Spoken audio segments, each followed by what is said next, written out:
Hello. Should we start? Is everybody ready?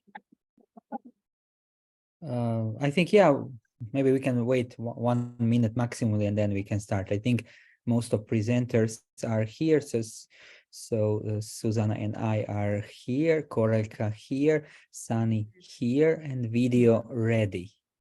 So Yes. You know, the video presentation of Professor Marija Geiger will be the last in this session. Yes.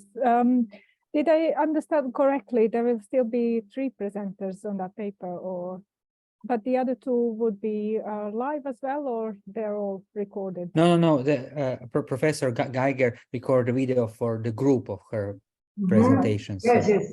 Okay, good.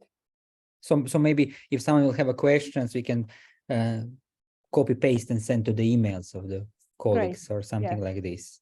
Okay. No problem. All right. So, if you're all ready, we can start. Welcome back after this break to Eco-Anthropology Conference. I am Jadra Ryle, and I will chair this session number 7, entitled "Words More Than Humans, Animals, Plants, and Extraterrestrials." There will be 4 papers, each 15 minutes long, and at the end we'll have some time for the questions.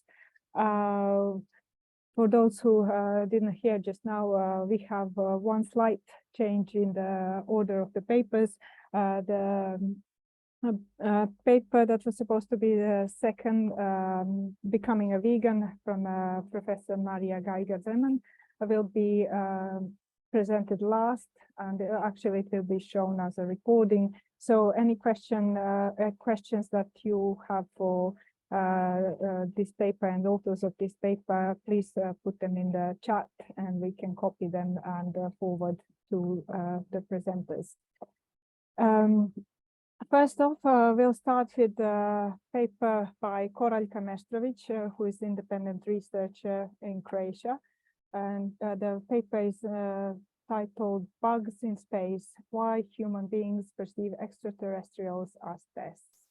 So I would like to invite Koraljka to join us and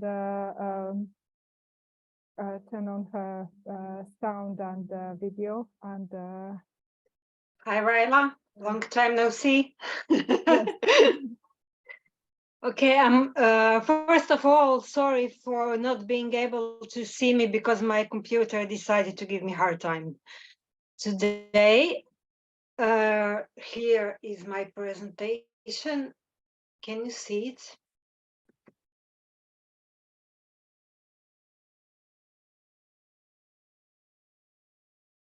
Yeah, yes, we can see it now, and we can hear you. Okay, so we can start. Yes, please. Yeah.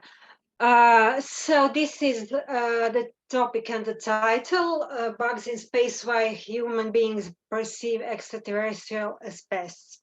First of all, I should say the whole presentation is majorly based on 2 films. One is first from the franchise Starship Troopers, and the second is Ender's Game, because they both have the similar messages and topics. But there are other examples as District 9 and even the mother of all films of that kind that dates for 1959, Them. First of all, we have to ask ourselves how and why we perceive extraterrestrials. We tend to perceive them either as alike to us in attempt to perceive them as friendly, or as something to frightens and repels us because we have that inborn fear of unknown and unfamiliar.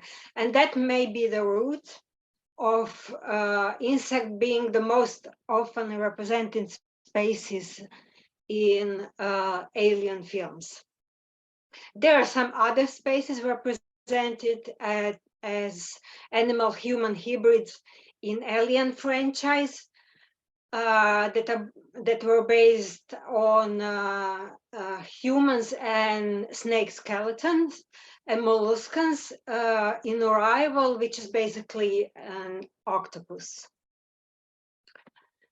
Let's dig deeper into the reasons why we especially perceive the insects as the most dangerous and strange and repulsive.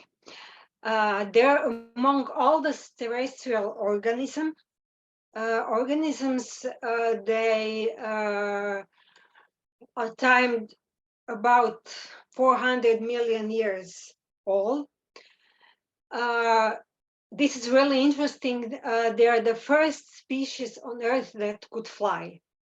And this is the only activity that human body can't perform unless we can levitate, which most of us probably can't.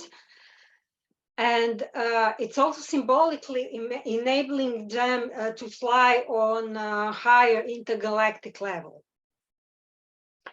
Insects are also the species that survived all 5 global extinctive events, which makes them incredibly resilient and ultimate survivors.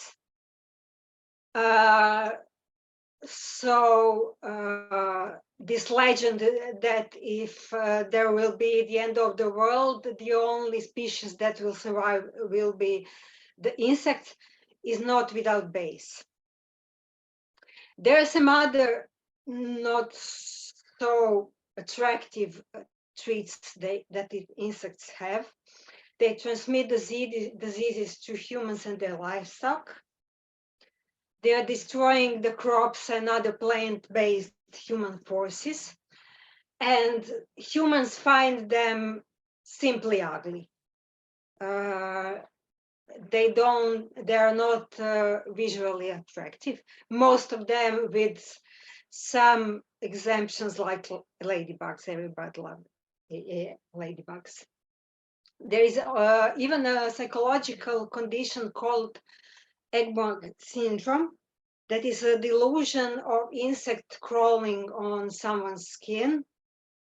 And there are insect subspecies that feed on human blood, which is basically like vampires. The examples are mosquitoes and bed bugs.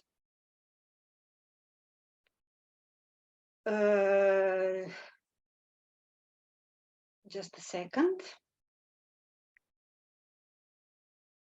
I went too far along. Okay, here we are. But I will ask from you to not take the things on obvious level and read between the lines and see behind the propaganda and ask ourselves who is really the pest here. Now we are switching to the first example, that is Starship Troopers. And its plot, it happens in 21st century. And the general mood is total delusionment in democratic society. There is aggressive xenophobic propaganda. The whole world is united in a federation. So the whole planet is actually included in that xenophobic propaganda. Constantly, all the media are transmitting agitating videos of children violently crushing insects.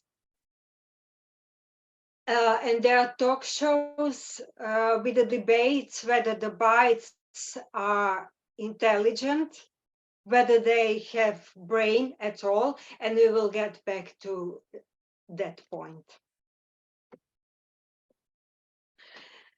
This is one of the slogans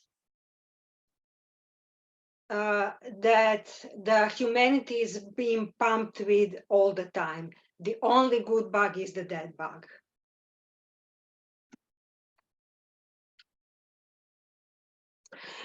Let's dig even more deeper into political and social structure of humankind, which actually produced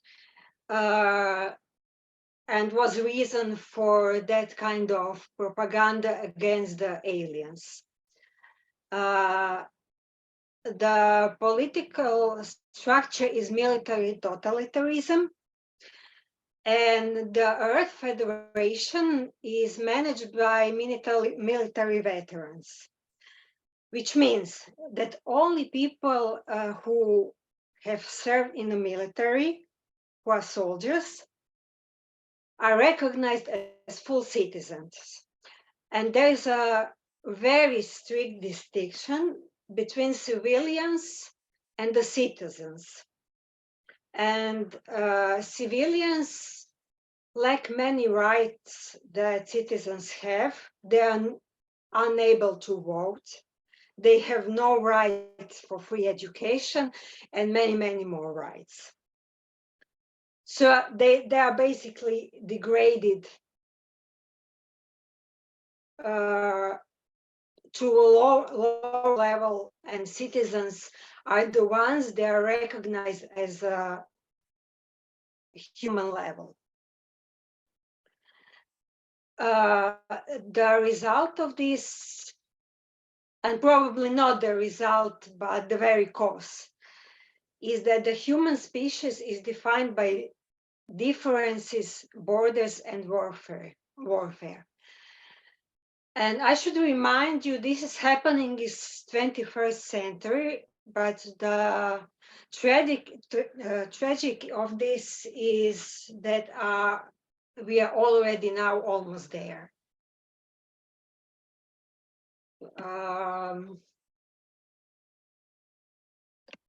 Now we switch to the second example. The plot of which is anticipation of the second invasion of aliens that are called the buggers, and also treated as hostile species. And the Earth government is searching for superior specimens of human race that are children about the age of 10 to 9 or even younger, that were supposed to be soldiers and war strategists. So again, here we have basically military society. And the aim is a genocide of the insect aliens and destruction of their native planet. But there is a plot twist to that, and it is probably one of the most famous plot twists in literature. The film was based on a novel that superior child that is called Ender, without knowing, exterminates the insect species and destroys their home planet by playing a simulation game. He basically doesn't know what he's doing. He's thinking he's just playing. Also, it is revealed that the whole bugger invasion paranoia was a spin and brainwashing the whole Earth, produced by a military-based society, and that the insect species is actually benevolent and emotionally highly evolved. Now we will look into political and social structure of aliens. which is basically the hive. That means that in both films, insect species functions as one single organism. They're interdependent and they all have inborn sense and awareness of their purpose in the community. And contrary to human theories, the hive queen functions as the brains that operates the cell of the whole community.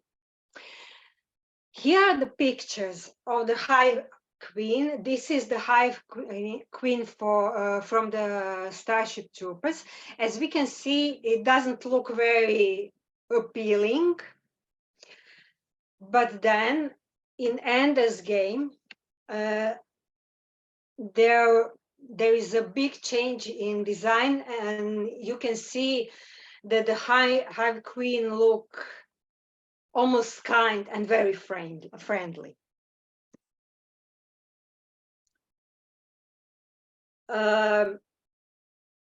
Luckily, the child, the Ender, the main character, sees through the military propaganda and seeks atonement for himself and the human species and for what he's done. And he's the one who recognized the adults, which is basically the humans, as the enemies, and feels the more connection with the species of insect.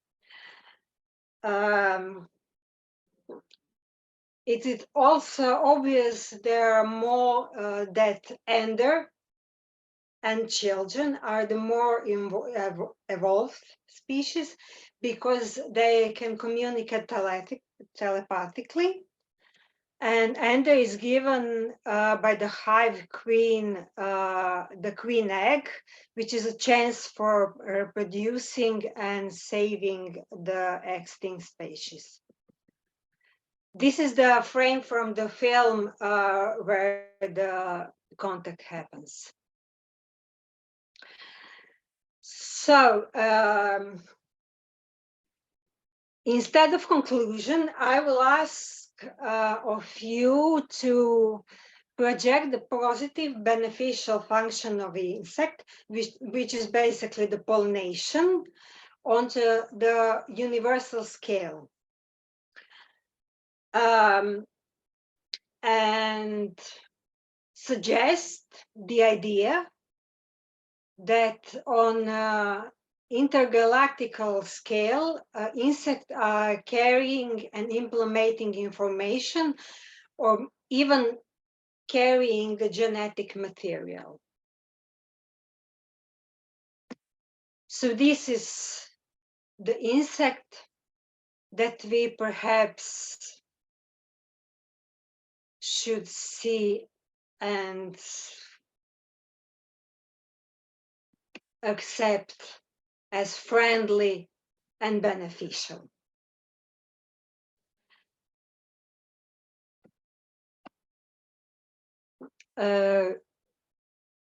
I'll end with that. These are the references. Thank you very much for your attention, and I'm looking forward to questions and comments. Thank you very much, Koraljka, for this fascinating presentation. And now I would like to invite Sani Sardelić to share the screen for the next presentation entitled The Space Between Plants and People.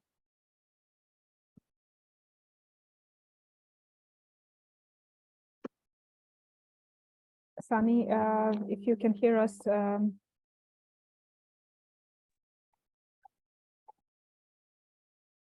Hello. Hello. Yes, Hi. I'm here. Hi. Great. Perfect. So I'm gonna let you share your screen and do your presentation now. Thank you.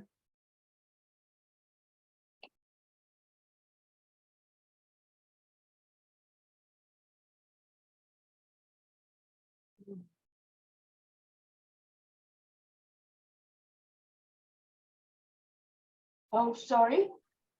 Something's wrong here. just a second. Just a second. Each of my, sorry, just a second. I had some technical issues a moment ago.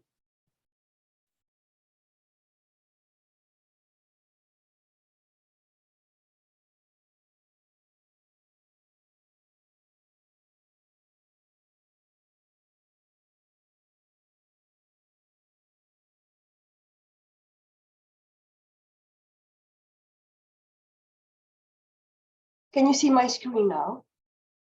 Yes, we can see your screen, yes.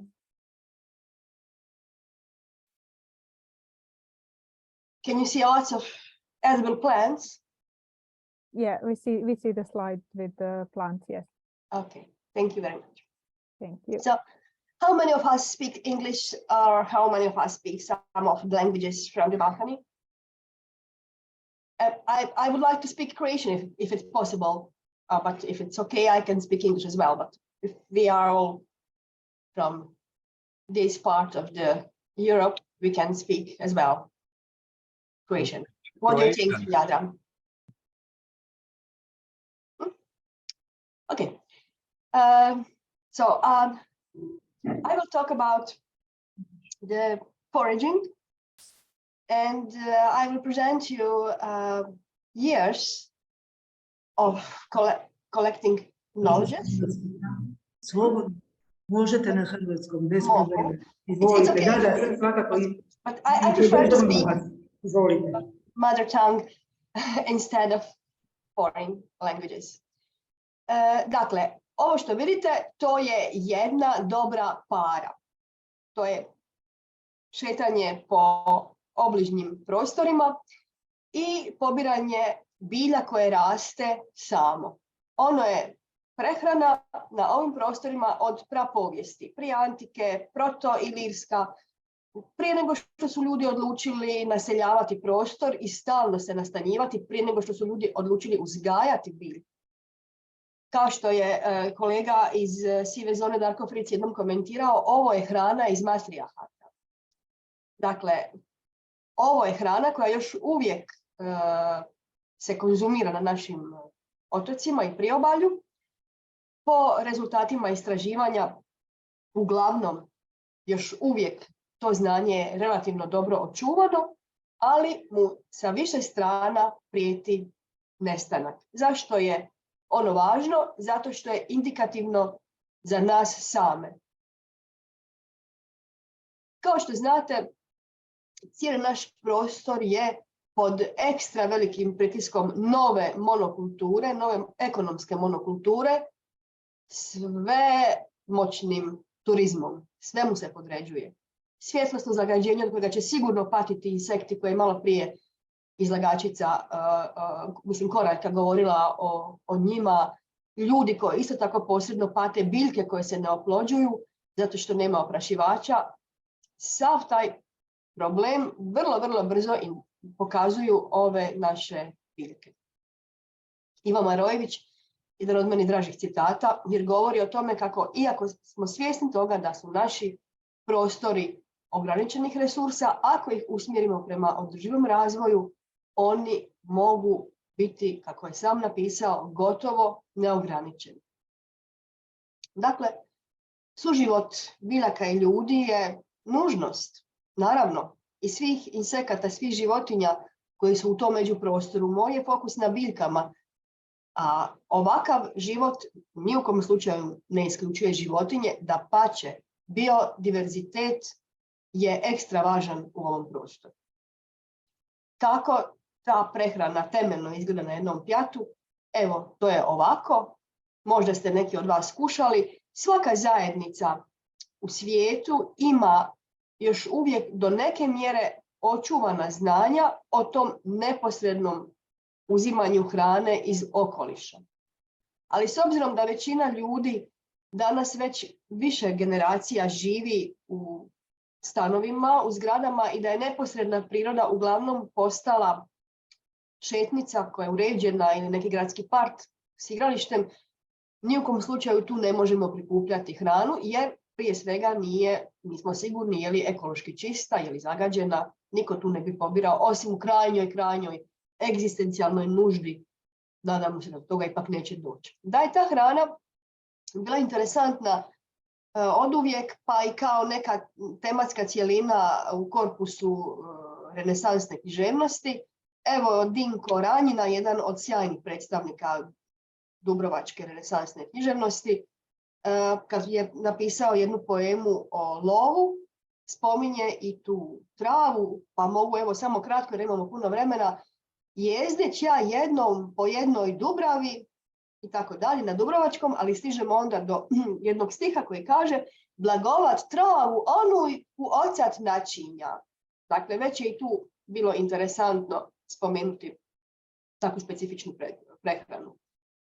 Bard Mediterana, Predrag Matvejević, u nezaobilaznom dijelu svakom ko se bavi Mediteranom, mediteranskom brevijaru, upozorava nas na to kako te biljke i dalje rastu na našim otocima i priobalju, ali čini se kako više ne liječu kao prije i ne mirišu kao prije ili mirišu sve manje i manje na mediteranskim tržnicama. Zamijenilo su ih ili mijenjaju ih nove biljke koje su konzumno uzgojene.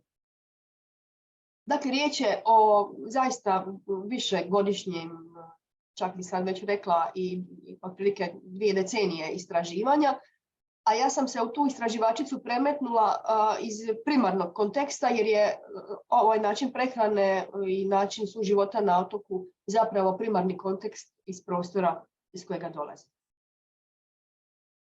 Ne možemo nikako se odreći toga da je cijeli naš život na zemlji od samog početka neraskidivo vezan sa biljkama i da su zapravo načini na koji se prema biljkama ponašamo, koliko su one slobodne u prostoru, koliko su hidroponski vrtovi i nove tehnologije prisutne, da to govori i o nekom civilizacijskom dosegu, a u odnosu na neke neobične zapravo danas pojavnosti za koje nisam sasvim sigurna koliko god bili propulzivni i koliko god bili na neki način ekstra zagovarani u smislu suvremenih tehnologija, nisam sigurna koliko nas zapravo više udaljavaju nego približavaju istini i prirodi. Evo, ovdje smo u Kučišću na Pelješcu, točno dan prije proglašenja Daulaka u Hrvatskoj. To je bila jedna sjajna radionica. Na većini tih radionica dođu ljudi koji su već manje više osviješteni. Zašto sam posebno podigla ovu fotografiju? Zato što je danas sve rijeđi način učenja mnogo čega, mnogih vještina, ali pa tako i ove s koljena na koljeno, kako se tradicionalno govorilo. Uči se najčešće na radionicama, na razne načine na koji je pristup mekši, rijeđi, ali najvažnije od svega da ljudi koji su ovdje zapravo osvijeste koliko je važno očuvati prostor. Ove biljke mogu rasti i pobirati se samo u neposrednom čistom okolišu koji uključuje 2 temeljna elementa, a to su, kao što sam već prije rekla, bioraznolikost i ekološka čistoća. I evo, ovo je smokviško polje, sadi se pošip. Sam se čovjek hrva sa zemljom. Ovu ste sliku, ovaj prizor, on je nedavno fotografiran, prije 2-3 godine, ali ste ga mogli vidjeti i prije 300 ili prije 500 godina kultivira se jedan prostor i daje se zapravo u tu mogućnost da evo pokraj njega je silno puno raznih biljaka. Stvar je u tome da se na otoku vodi računa da dio prostora bude kultiviran, a dio prostora se prepusti prirodi. I upravo u tom borderline između kultiviranog prostora i takozvanog nekultiviranog prostora najbolje rastu te biljke. One uvijek najbolje rastu u prostoru u kojem obitavaju ljudi. Njih nećete naći u divljini. To je njihova posebnost. Dakle, je li ovo za vas jedan kulturni kralik? Za mene svakako je i on govori o našemu identitetu. U tom preokrenutom zapravo pogledu na siromašnu hranu, koja je sada postala ekstravagantna hrana, jer za nju prije svega treba ono čega najmanje imamo, a to je vrijeme za prikupljanje i vrijeme za pripremu. Nakon što prikupimo sve te biljke, treba nam čist prostor, kojega opet nismo sigurni koliko ga imamo, i treba nam bioraznolikost koja je isto tako upitna. I onda je na jednom od toga nečega što su pobirali svi i prepoznavali svi, to postalo nešto, rekli bismo, fancy šmensi, što danas je ekstra skupo i o tome se već neveliko govori, pa i kod dodjele Mišelinovih zvjezdica. Na Korčuli čak postoje 2, samo da usput spomenem. Dakle, sve to o čemu mi sada govorimo vodi nas do velike teme kako je taj preokret se dogodio. Prvog dana se dosta spominjao Prometej, spominjao se vatra. Meni je jako zapeo za oko led zapravo, jer je led i zamrzivači jedan poseban način na koji su ljudi u zadnjih 50 ili 70 godina u potpunosti intruirali u prirodu, dokinuli prirodne procese i smrzne se sve što ti padne na pamet. Više nema suživota, nema potrebe za suživotom, tako smo barem mislili, u suglasju sa godišnjim dobima, kada možemo smrznuti i šparoge, i špinat, i trešnje, i višnje, i jagode. Ali je li to baš ono što želimo i koju poruku zapravo šaljemo, u kom količini ćemo potrošiti svih mogućih drugih resursa, energije, vode, na kraju krajeva ozona, da bismo osigurali stalno dostupnu hranu. Bit ću jako kratka, nastojimo, da ne potrošim previše vremena, nastojimo kroz razne edukacije i najmlađe, i oni to vrlo rano prihvaćaju, bar ovdje na Korčuli, dakle, taj korijen, metaforički da se izrazim, kad smo već kod biljaka, je još uvijek vrlo snažan. Razne su manifestacije od kojih posebno, gastroturističke od kojih posebno izvan korčulanske pijatance. A vrlo zanimljivo je istraživati i arhivsku građu i prve vrtove, prve nasade novih uvezenih biljaka. Evo ovdje ovaj kupus verzotilni koji je došao početkom prošlog stoljeća, a danas nam se čini kao da je to nešto normalno, kao što je malo prije viđeni krumpir došao prije oko 200 godina, a danas nam je sasvim normalan. Međutim, ove biljke su s nama od postanka. Dakle, kakve jesu. Dakle, jasno nam je da je naš prostor oplemenjen njima, a ono što ne bih htjela da nam se dogodi, to je upozorenje Levi-Straussa. Ništa se više tu ne može napraviti. Civilizacija više nije taj nježni cvijetak koji se zboli, čuva i kultivira u nekoliko zaštićenih kutaka teritorija bogatim rustičnim vrstama, poput ovog bilja ovdje koje smo sada nabrajali. Opasni zbog njihove vitalnosti. Da, točno, te su biljke zaista vitalne, ali isto tako dragocjene zbog toga da utječu na bioraznolikost i na oplemenjivanje sjemena. Čovječanstvo se posvetilo uzgoju monokulture i u budućnosti će jesti samo repu. Samo će repa biti na našem meniju. Ja mislim da je ovo upozorenje prilično snažno iz tužnih tropa i da se tužni tropi na neki način moguće da se presele i na naše otoke. Nadam se da neće. Evo, ovo je zbirni naziv je parapač ili mišanca, a ovdje su pojedinačne biljke.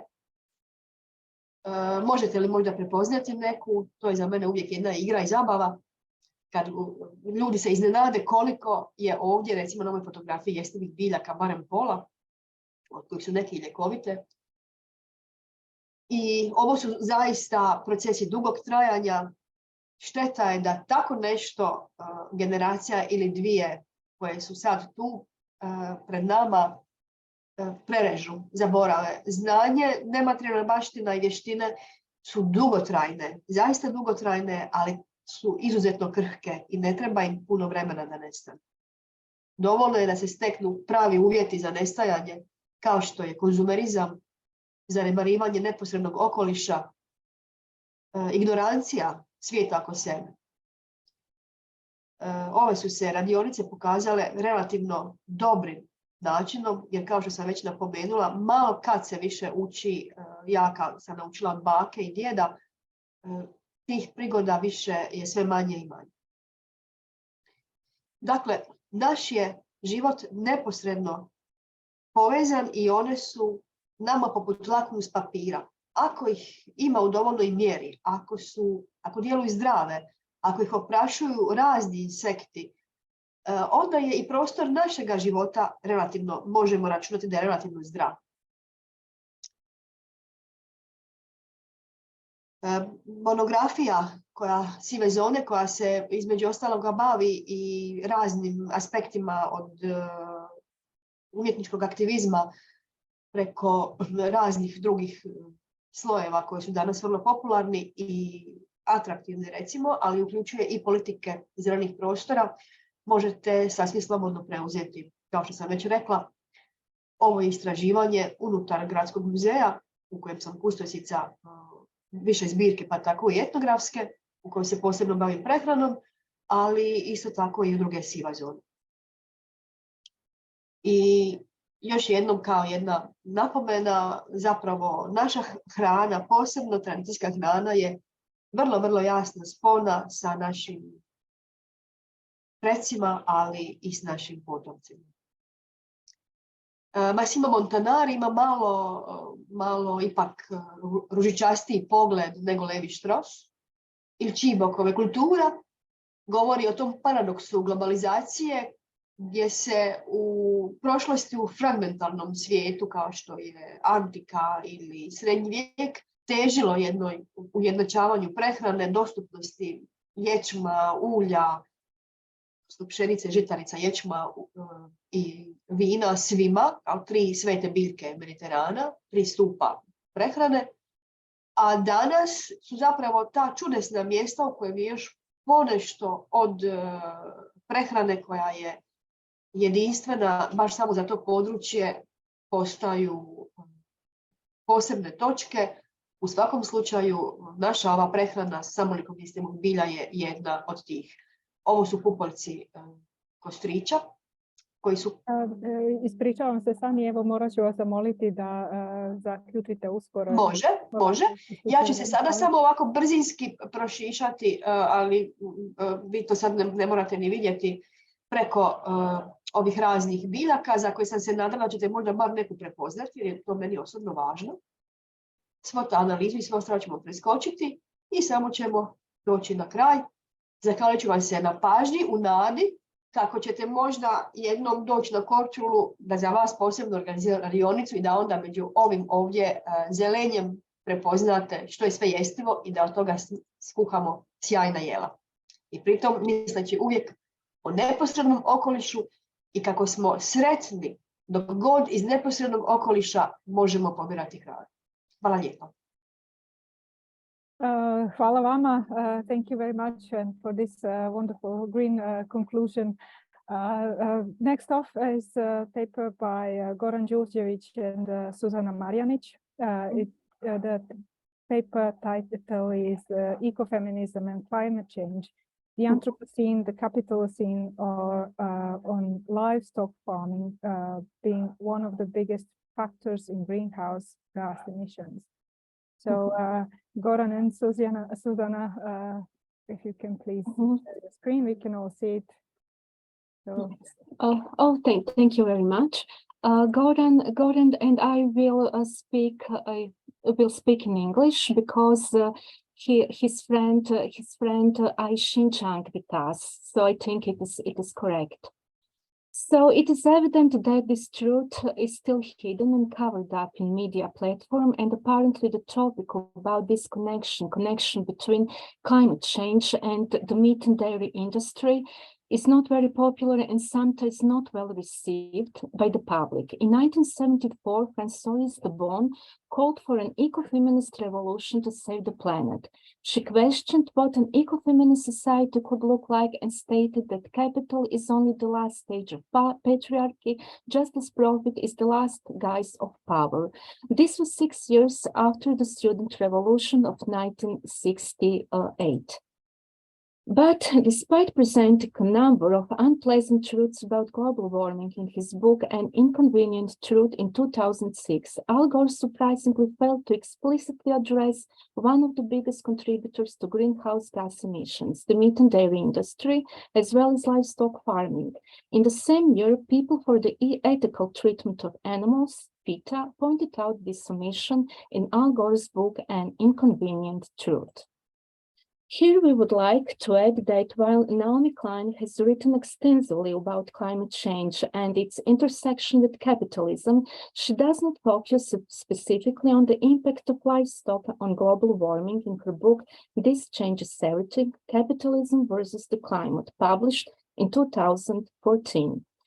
Her book primarily explores the broader themes of climate change, economic systems, and social justice, same as Al Gore in his book. Frances Moore Lapé's book Diet for a Small Planet, published in 1971, is often considered a seminal work in this field. It gained popularity among countercultural activists in the 70s, as well as vegan ecofeminists, and was sometimes referred to as a vegetarian Bible.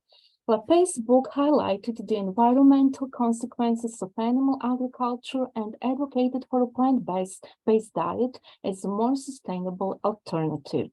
For instance, Lapé stated that the average amount of water needed for the diet of a person following a vegan diet is about 1,000 liters per day, and for a person following the American diet, fast food diet, it is about 19,000 liters. Lapé also states that half of the water consumed in the USA is used for the food that feeds the livestock. As vegan feminist theorist, Carol Adams asserts that the animal husbandry industry reaffirms that animal rights are a feminist issue. It is widely recognized that industrial livestock farming, even on so-called happy farms, incorporates institutionalized forced reproduction and violence. Female animals endure a life of perpetual rape and constant pregnancies. Once they are deemed used up, they are sent to the slaughterhouse. Rape rake is a professional term used to describe the apparatus used to restrain animals during rape. The web pages on animal rights reveal the dairy industry's dark side. The ethical question is, can non-human animals be victims of rape? This is a baby cow farm in Oregon, where each crate contains a small baby cow taken from the mother just an hour after birth. These baby cows, are waiting to be killed after about 6 weeks, so they remain inside without the possibility of movement to ensure their meat is soft. Eventually, they become veal stacks. Speciesism only perceives these victims as veal stacks, disregarding them as baby cows. In order for humans to consume milk, the following facts must be considered. Zero stage, bovine semen collection from bulls. First stage, raping the female by using a machine called rape rag. The second stage, stealing aggressively the newborn from his mother. The third stage, in the meantime, the mother cow who is grieving for days or even weeks for the loss of her baby is being abused in order to give milk which will be stolen by humans to get profit out of them. According to ecofeminist Marty Kill, two major images have been used to establish a separation from nature. One of the most common images is that of the beast. The beast is seen as a symbol for everything non-human. And the second image of nature appears less heroic but is equally violent in its own way. It is the portrayal of nature as mindless matter, existing solely to serve the needs of superior rational civilization, man. So I think that Goran and me think that these two images can be intertwined in this photo, where baby seals are killed for their beautiful, soft, snow-white fur between the ages of 12 days and 12 weeks, usually with a precise swing of sledgehammer to the head. Here, we would like to emphasize the brochure The Livestock Industry and Climate, EU Makes Bad Worse, written by Holm and Yokala in 1927, 1 year after Al Gore published his book An Inconvenient Truth. Unlike Al Gore, politician who primarily places greenhouse gases in traffic and industry, Holm and Jokala showed the impact of livestock on greenhouse gas emissions, primarily methane and nitrous oxide. Altogether, the Food and Agriculture Organization has established that the animal industry is responsible for about 18% of greenhouse emissions attributable to human activity. In short, regarding global emissions of greenhouse gases, it is evident that about 50% is caused by raising livestock and their byproducts, and only 10% is caused by traffic, road, rail, air, and sea. Then animal husbandry is responsible for 65% of nitrous oxide emissions, and the greenhouse gas nitrous oxide is about 300 times more destructive than carbon dioxide. And here we would like to highlight that there is an alternative, and we can choose between buen vivir on the one side and necropolitics in contemporary totemism, where we have to keep in mind the reality check, which shows that 50,000 plant and animal species disappear each year.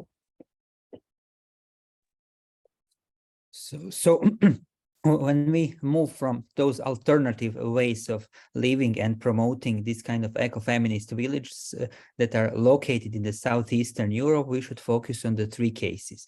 The first two cases are actually very nearby Sani's island, Korčula. So these are in the island of Brač. The first one is Gea Viva, organized by Sabine Engelhardt. So it is organized by geomancy and the idea of promoting those spiritual aspects of ecofeminism, while the other one, called The Earth of Us, or on Croatian Zemlja za nas, is organized by 7 persons, 2011, and they actually didn't have those ecofeminist idea in the beginning. Instead of this, they just want to move out of the towns and the cities and go to the island of Brač, where they will actually live more closer to the nature. So those two communities and those two aspects of ecofeminism and ecofeminist villages and movements show the alternative to industrial plantations, farming, and those aspects of they are promoting the climate change. Instead of this, they are actually doing more or less in cooperation with nature, and they actually remove those chains and hierarchies. Additional, or the third one, is called Brave Women of Kruščica, or Hrabre žene Kruščice. So next slide, please. Which is actually organized from 2017 in village Kruščica nearby Vitez in Bosnia and Herzegovina. The story follows this river Kruščica, where some certain called tycoons or controversial tycoons want to build up hydropower plants. And actually those local women who actually have the memories and stronger connection with this river try to block this bridge, as we can see here, and try to stop this construction to do this hydropower plant. But while they are blocking this, and this happened over 500 days during 2017-2018, it was actually an issue that the police and a lot of violence came and they tried to remove them. At the same time, they go to the trial and try to stop this damage of the environment, and finally they won. And now in this region of Bosnia and Herzegovina, it's forbidden to build new hydropower plants. So actually this was some kind of win, and this is some kind of promotion, not just environmental issues, but also promotion of ecofeminist movement in one hand. In another hand, this shows an alternative to those climate changes and those industrial or post-industrial society. So this was just our short contribution to this. Thank you. All right. Thank you very much, Goran and Suzana. And for the end of this session, we have one more paper, which is recorded by Marija Geiger Zeman. The paper is titled Becoming a Vegan, Understanding Vegan Identities and Vegan Biographies. And if I can ask organizers in Skopje to put up the video for us, please.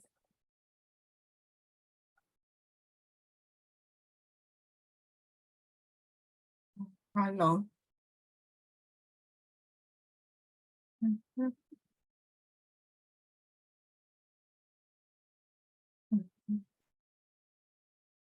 I'm sorry. It comes from China and I may not speak English well. Like this as the gentleman. Before I dive into the our body, allowed me to the some characteristics from my discipline, art, the historiography, historical, the totemic systems. I'm sorry if I can intervene. We just have to see with the organizers. Maybe we will put a video. Is that correct? From Mrs. Geiger? Geiger. Yeah. I'm very sorry, Aishan, for interrupting you, just to see, because I think there are some issues. We might send over the video. I just want to check. Goran, Lydia, Suzana. Sorry. Just now it will become okay. It will start. So can we start with the video of Professor Marija Geiger? Okay.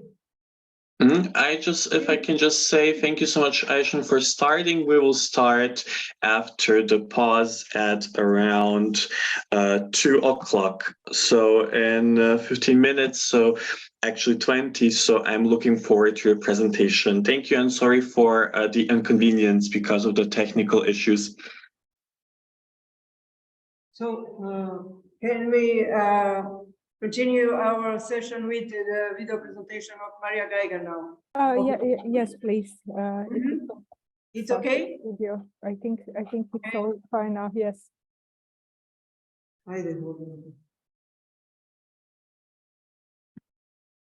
Hello, my name is Marija Geiger Zeman, and I'm going to present you a co-authored paper prepared with Martina Topić and Gabrielle Round. The presentation is about process of becoming a vegan.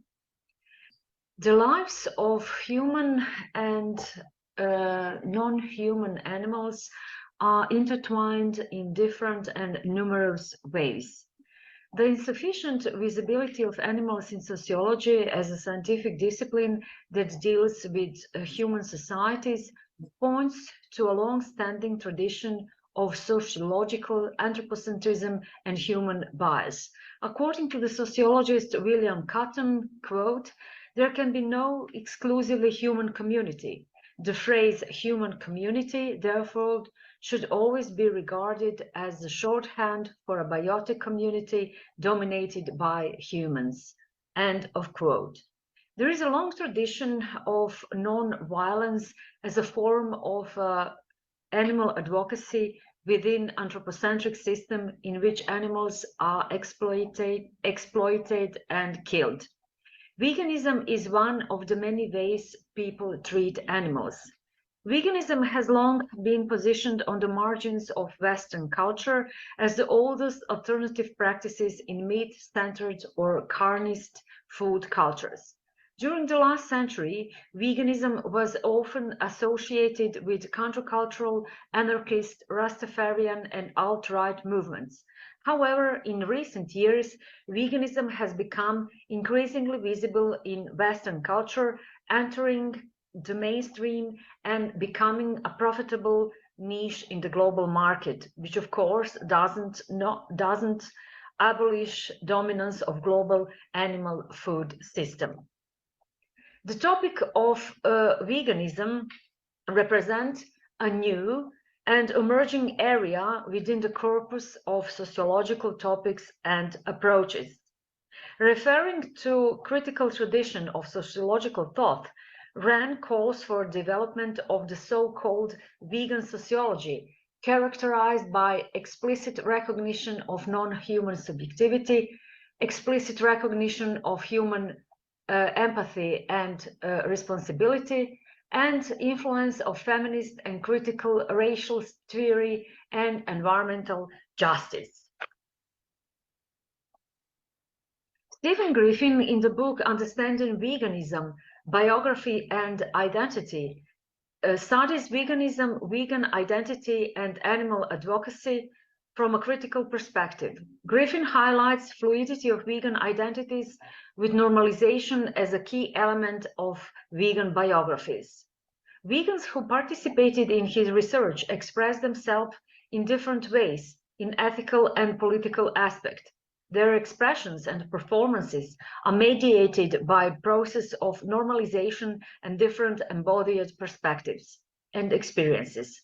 Jessica Greenbaum moved away from the research focus on veganism exclusively as diet or food preference. According to Greenbaum, veganism is a larger lifestyle issue that has social implications and faces vegans with many of challenges.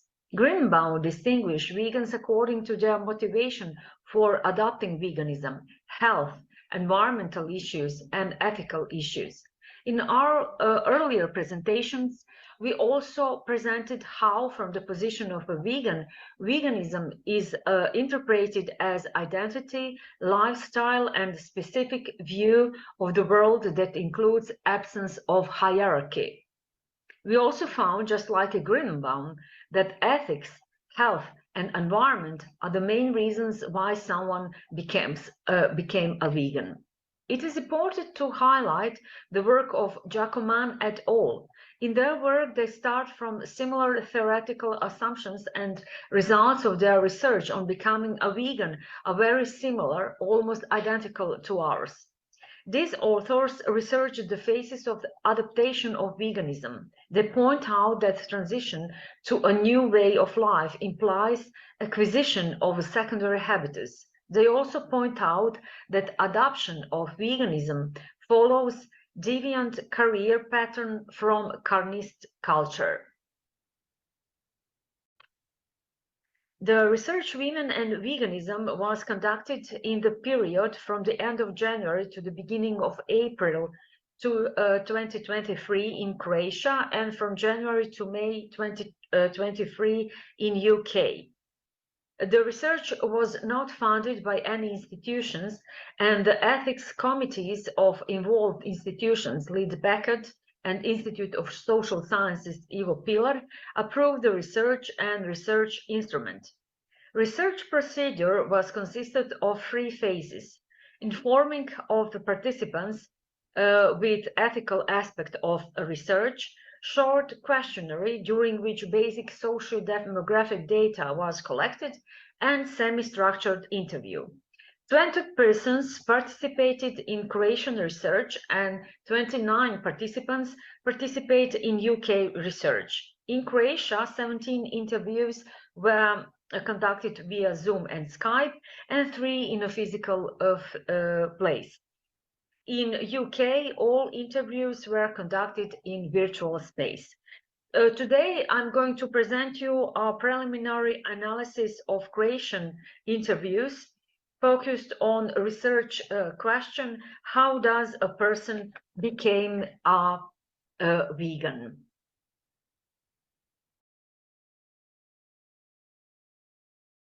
These are the characteristics of the Croatian sample. It was challenging to find research participants in Croatia. Our goal was to recruit participants from all parts of Croatia. The largest number of participants is from Zagreb, a few from Split and Rijeka. Unfortunately, no one from eastern part of Croatia contacted us. The interviews were transcribed word by word, and thematic analysis was carried out according to Brown and Clark. The thematic analysis of the research questions identified the following themes and sub-themes. Theme 1, first contact with idea of veganism. Theme 2, vegetarianism. And theme 3, adopting veganism. Regarding first contact with idea of veganism, age proves to be a significant factor. Most of participants aged 18 to 40 encountered the idea of veganism in their teenage and adolescent years. In primary and secondary school and at university, some of peers practiced vegetarianism or veganism, and important sources of information about veganism are literature, participation in alternative culture, particularly punk, subculture, documentary movies, and internet. For some of the older participants who already practiced vegetarianism, the idea of veganism was connected to yoga, meditation group, and spirituality. For some participants, idea of veganism in that period was perceived as repulsive, extreme, impossible, and impracticable, which from current position is interpreted as a lack of understanding, a strong influence of colonist environment in which they lived, their own immaturity and unpreparedness for a life that includes leaving the comfort zone and accommodation. Some participants immediately perceived idea of veganism as correct, accurate, and desirable, but due to their hesitation to give up dairy products or step out of their comfort food, they translated it into the future as ideal they strive for and will realize in the future. Most of the participants interpret their vegetarian phase from their current position mainly as a transitional phase from carnism to veganism. Some considered vegetarianism as their goal because at that stage they didn't understand the problem of and with vegetarianism. Vegetarian phase is often preceded by phase of gradually reduction of consumption of meat and fish, and this phase can be short-term, for example, several months, or long-term, for example, several years or several decades. If decision to switch to a vegetarian diet was made in teenage and adolescence years, it causes a negative reaction and concerns of parents who considered reduction of foods of animal origin as potential health problems. Transition to vegetarianism as well as later transition to veganism causes conflicts, disagreements, and suppression imposed by parents. Most of participants declared themselves as strict vegans, while two identified themselves as aspirational vegans and vegans in transition. Unlike a majority of participants who experienced a longer or shorter vegetarian phase, only few transitioned to veganism directly from carnist phase.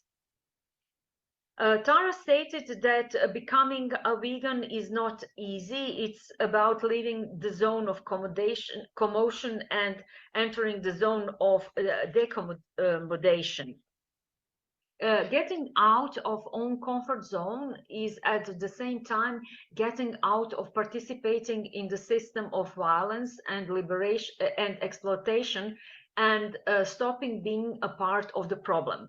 Practicing veganism is considered the best personal contribution to the world and the conscious response to the problems of violence and exploitation of animals. Some participants expressed regret and a sense of guilt because they didn't make a transition to veganism earlier. Practicing veganism is considered both living own authenticity and living in accordance with own ideals, beliefs, and values. In this context, some participants try to promote veganism in the context of everyday life by their own example and encourage others to think about the system of animal exploitation. Practicing veganism has social implications and affects relationships with significant others. Participants most often spoke about the reactions of family members to their decision, where they particularly stand out concerns about health and problems of preparing food at family gatherings. Getting out of the dominant food paradigm among non-vegan friends causes condemnation, misunderstanding, ridicule, provocation, and accusations for militancy.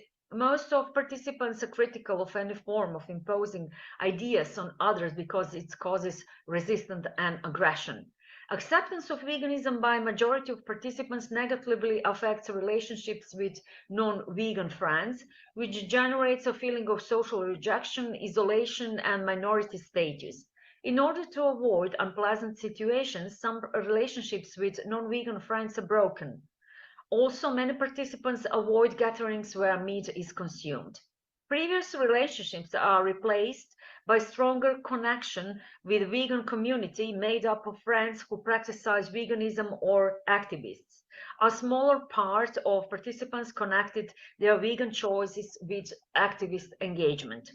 Most of participants interpret practice of veganism as a new phase in their life and a new ways of life that has complex and ambivalent consequences. In addition to changes in social contexts, the transition to veganism brings a change in the organization of daily life, a change in value system, change in consumer choices, a change in the way of entertainment, clothing, and so on. In addition to positive changes such as better health, a feeling of lightness and peace, for some of participants, veganism brings an additional sensitivity to suffering and increased empathy, which is a big emotional burden that requires a lot of emotional work. Becoming a vegan is complex and mostly challenging process that generates multiple meanings and is associated with different experiences. It is a gradual process that doesn't refer to a change in diet, but has significant social and value implications for people who practice veganism. Given that it is a food ideology that directly and explicitly challenging the food norms of the dominant carnist order at the level of everyday interactions and experiences. Veganism causes reactions from significant others. Deviation from dietary norm in a smaller number of cases is accompanied by support and approval, and in a larger number of cases it causes conflicts, negotiations, and disapproval. In this context, diverse inclusion and exclusion processes are generated.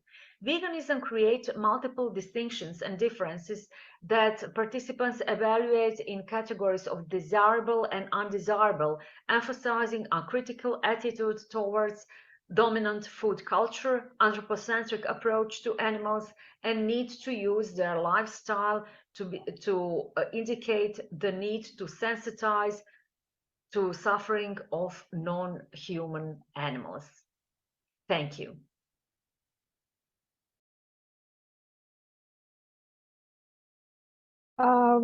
That is all for the papers for this session. I would like to thank again all the speakers and authors of the papers of this brilliant panel for sharing their work.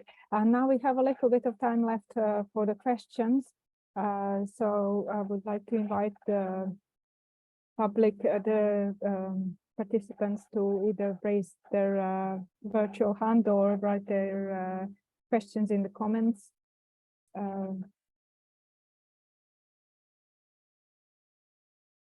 There was an exchange happening in the chats about fritaya and sparroge.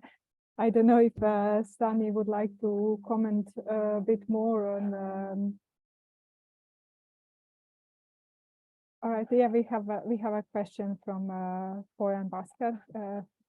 You can unmute your microphone. Thank you. I should speak in English, right? I will not continue with the sparrow there, but I like the presentation by Sani, Sardelić, very much. And it's a pity that there was no time to present for all that plants with their names, which was probably for intention towards the end of the paper, although one can recognize more or less all the green plants, all that foliage.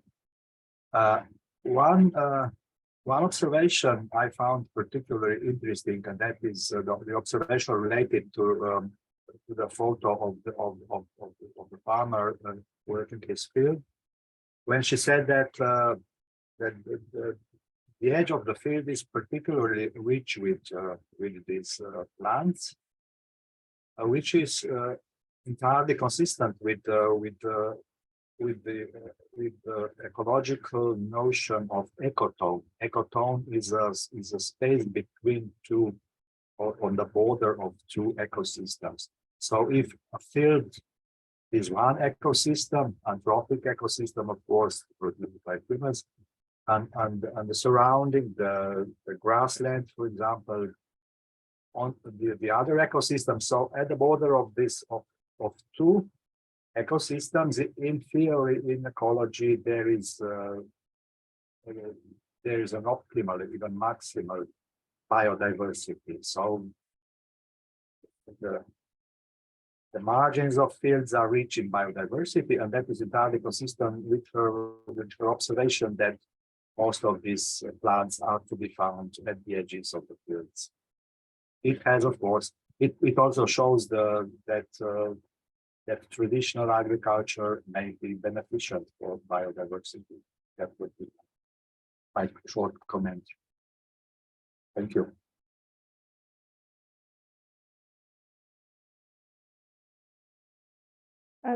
Sani, if you can please unmute your microphone if you wanted to comment further. Thank you. Thank you. Sorry, I have a little bit temperature, so I'm a little bit confused, but have you heard me? I have a temperature, and I had flu, kind of flu, I don't know, but I wouldn't miss this 3 days for nothing. So very inspired these 3 days, and thank you for your observation. That's true, and that's the way how the local farmers produce the food all the time. And it's interesting to notice that in during the year time, during the season, how that plants just how they change the menu on the table. Lots of local speakers told me about that little things. In March is for a parapatch, like a rima. Then leguminosa, you should eat it in late springtime.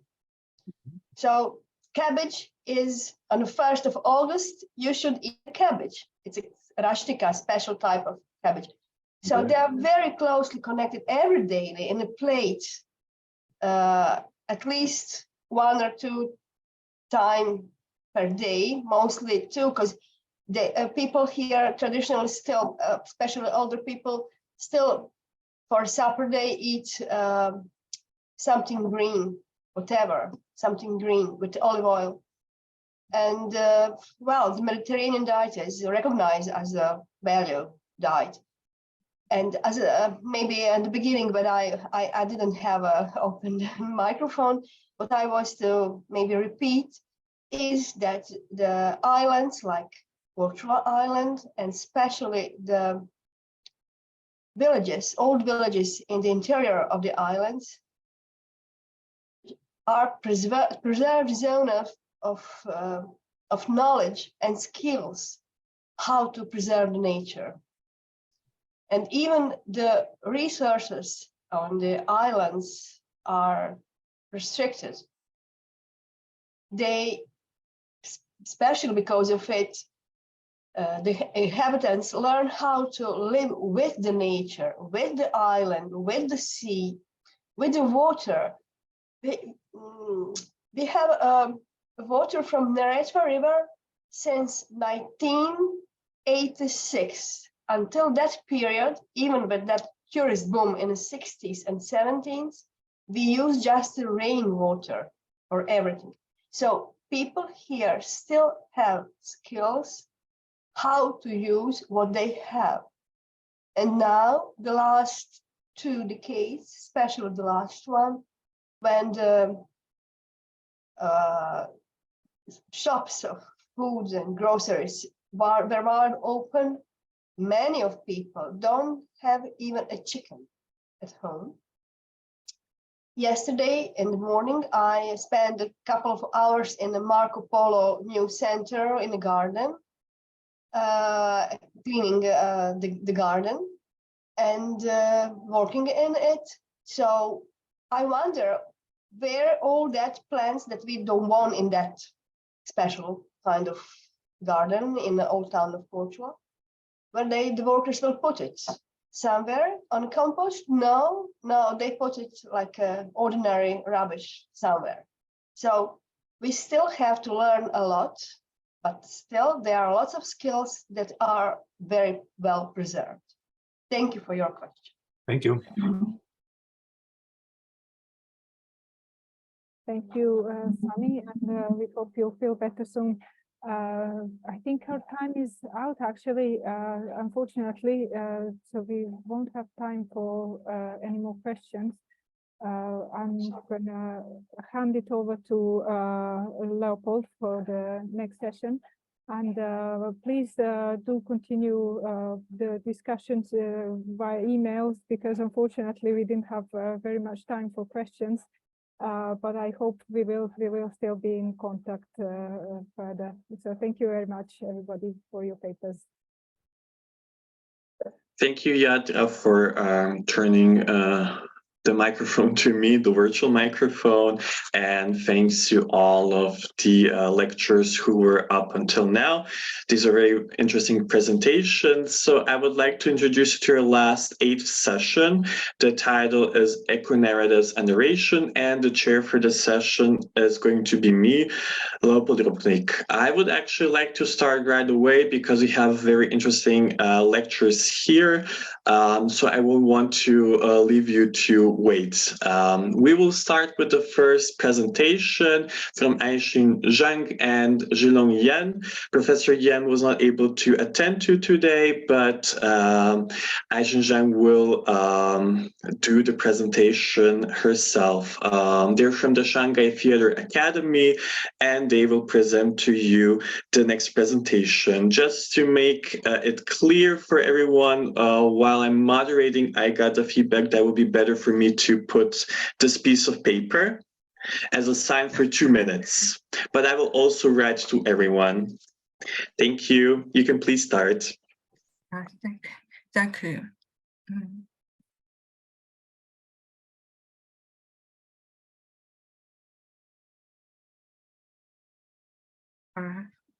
Sorry, I might not speak English well.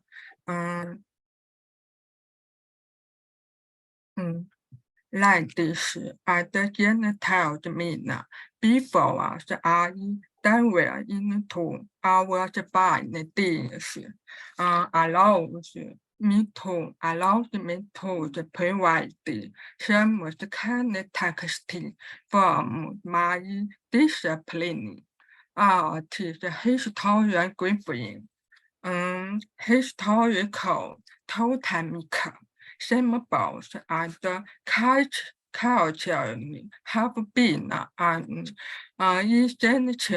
essential aspect of human societies, with art and anthropocene playing roles in understanding the deep-rooted beliefs and this is my purpose in general.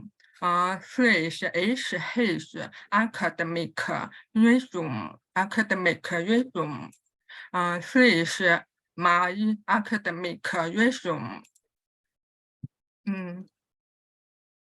This totemic symbols often represented by animals, animals or natural elements have been thought to the pests spiritual or mystical connection to the people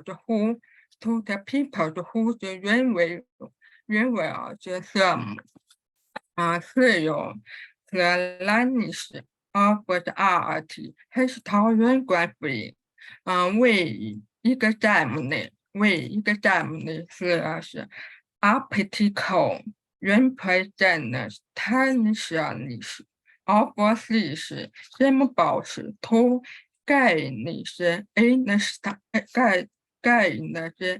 societies into the complex of human relationship with the environment and the culture of evolution.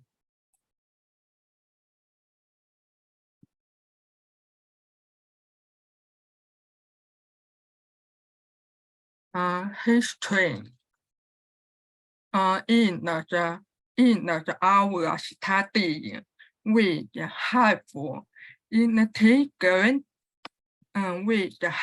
integrated three historiography perspective with the bodies of psychology and anthropology and religious studies to unravel the patterns the patriotic beliefs of totemic symbol and racial norms passionate as we explore this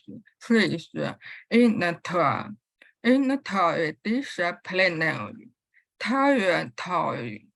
We aim to foster a deeper understanding of human mind and interest in intricate connections to our shared history and the world around us. In this second part of our study, we dive into the concept of totemic psychopathology and interrelationship to our modern world, whereas mental health issues such as narration are increasingly prevalent. Totemic and ancient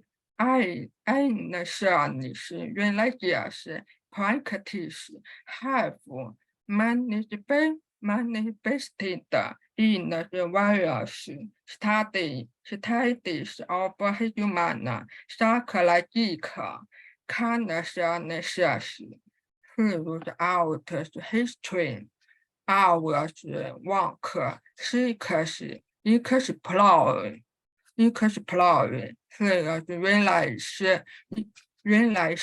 relationship between totemic experience and psychopathology, as well as the potential benefits totemic symbols for neurons patients.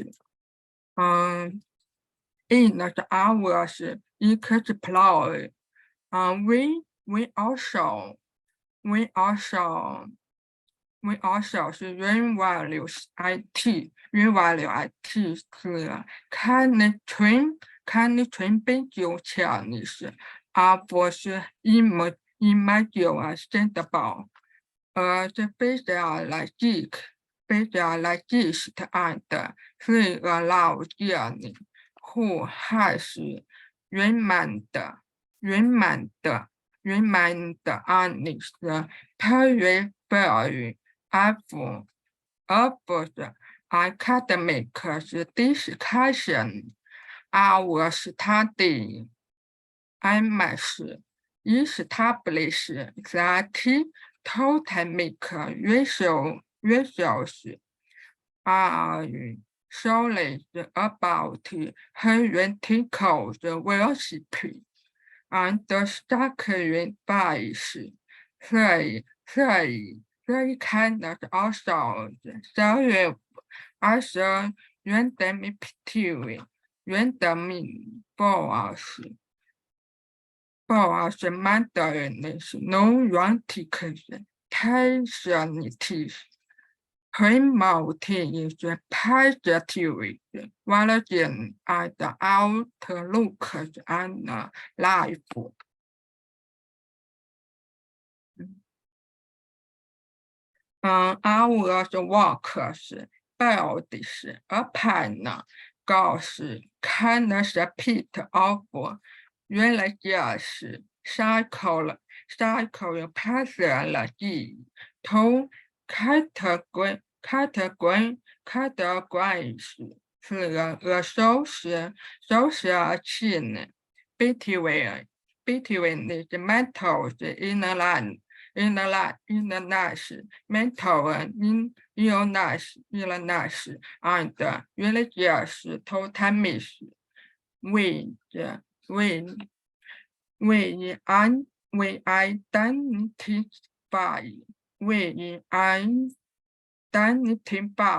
to the types one characteristic by spiritual 是 destroy 的是他们是 bomb 的这 believe in the Thomas in the totem 的 and 是 answers marked by psychological destroy 的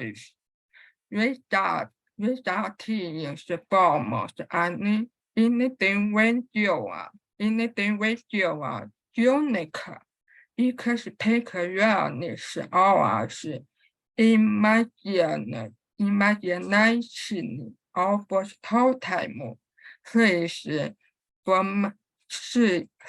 是 phenomena 还不是 pedestal occurs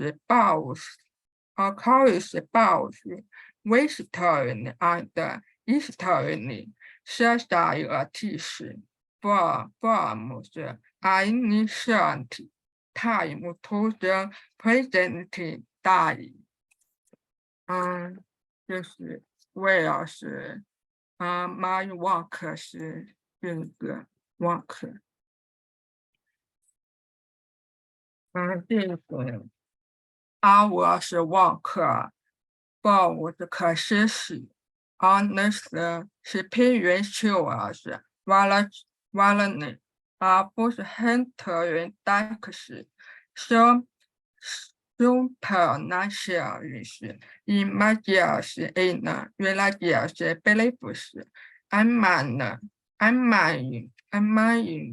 prematerial 是 people 是 and no ranting 是 passionist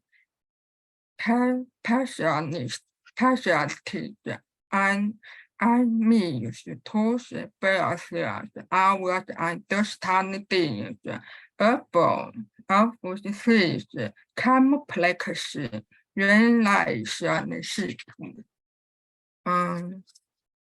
是 my work 是 I change is the way meant 这 my is the point back 盆白色是岩之龙 ，often 是在genitalis，色是巴老印，色是巴老印，色是巴老印是 A 是岩之龙 ，R 是 walk，R 是 walk，name is no revenue bad， no revenue bad。which is also as totemic art is work. 是 is also as totemic art work. Psychology for listening. That's all. Thank you so much for the very interesting presentation. I think it was very, as Koraljka said, very much relevant and needed in the Western world. So thank you for that. I have also noted some questions and we'll be able to talk about it later on. Thank you so much. So I would actually like to introduce the second speaker of the day in this session, and that is Emilia Apostolova-Chalowska from the Institute of Folklore Zempeckov in Skopje, Macedonia. The floor is yours. Thank you.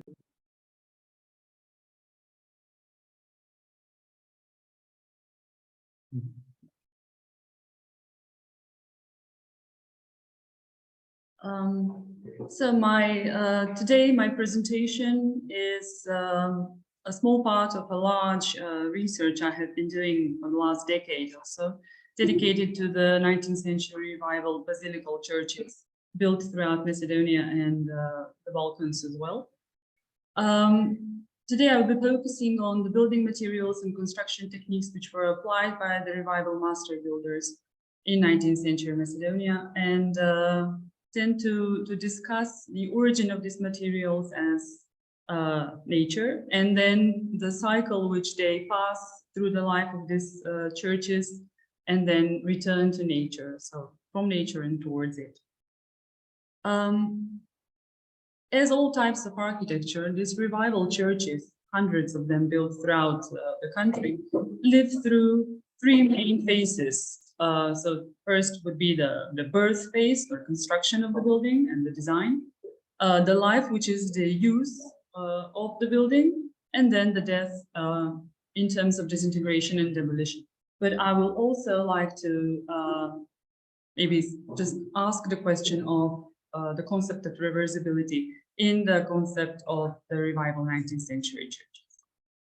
So we'll start with the first phase, which is the construction of the churches, when these materials were actually extracted from nature and used to construct them.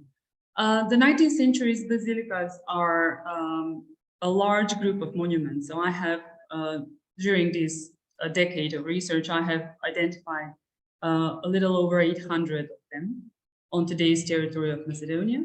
And what they share is similarities in both plan as well as sections. So in plan, these are elongated rectangular buildings, which are basilical in essence. So the concept of the basilica is always present, even though they can be single nave, three nave, multi-nave, or domed churches, but they still have the proportional aspect of an elongated structure, and hence the basilica at the root of the concept.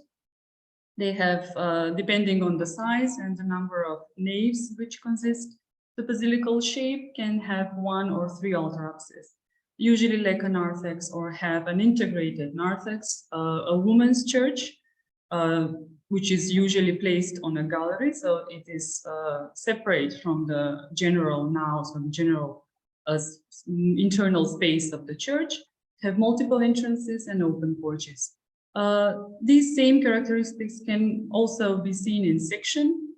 A very typical characteristic of these churches is that they have their height masked in the terrain, which they cleverly use. So they're usually placed on slopes.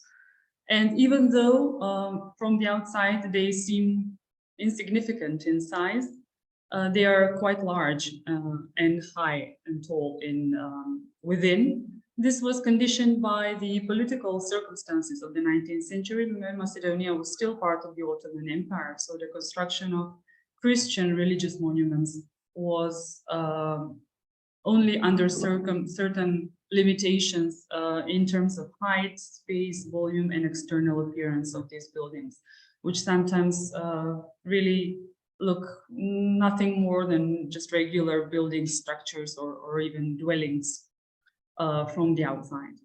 However, they have this magnificent development in terms of space and structure on the inside.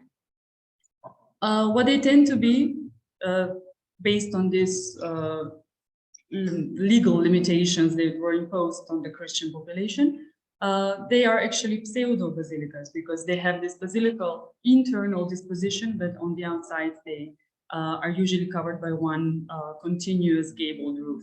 So they do not express the basilical nature on the outside of the building. Now, turning our focus to the topic, the materials which were used for the construction of the 19th century revival churches are derived from nature with very little work, let's say, done by the master builder in terms of transformation of the original material. So what the 19th century master builders had at their disposal, they used, based on the hundreds of years, the centuries of experience they had, perfecting the craft and transforming it, and also passing it on from generation to generation in the master building schools, which were usually based on family traditions or village traditions or regional schools. So what they used was stone, wood, lime, of course, and then earth, meaning clay or rammed earth, and materials which are originate from plant-based materials such as reed, cotton, hemp, or animal origin, such as fibers, animal fibers, so goat fibers, sheep fibers, wool, eggs, wax, and so on. What is very typical of the 19th century is that they, of course, did not have the financial means of past eras, and these churches were not built by, let's say, emperors, as was the case in the Byzantine Empire. They were built by the common people for the common people. So they had far less means at their disposal to actually construct them, and were usually directly involved in the construction process. So if it was a village church, for example, the villagers would be involved in animal fright, in the stone masonry, in whatever labor had to be done. They would be a part of it, so that in order to cut the costs necessary for the construction of the building, which is why rarely there are cases where materials were transported to the construction site from faraway quarries, for example. And therefore, usually the easiest solution would have been to use the material which was closest and most easily, readily available to the construction site. So the origin of the material also kind of conditioned the typological solution of the church chosen in some particular cases, where, for example, if a good quality stone was available, then we have a massive system of construction. So there are churches in the 19th century which were completely executed in stone, and sometimes even baked brick, which is very, very rare. Usually it's only sun-dried brick. And also they have domes, vaults, or vaulted systems, which were elaborated in a massive system. But this is, let's say, the less present solution, because it required more financial means, it required a larger level of expertise from the master builder, and also the availability of good quality cut stone. So they had to have access to such types of stone. Usually limestone or granite was used for dome construction.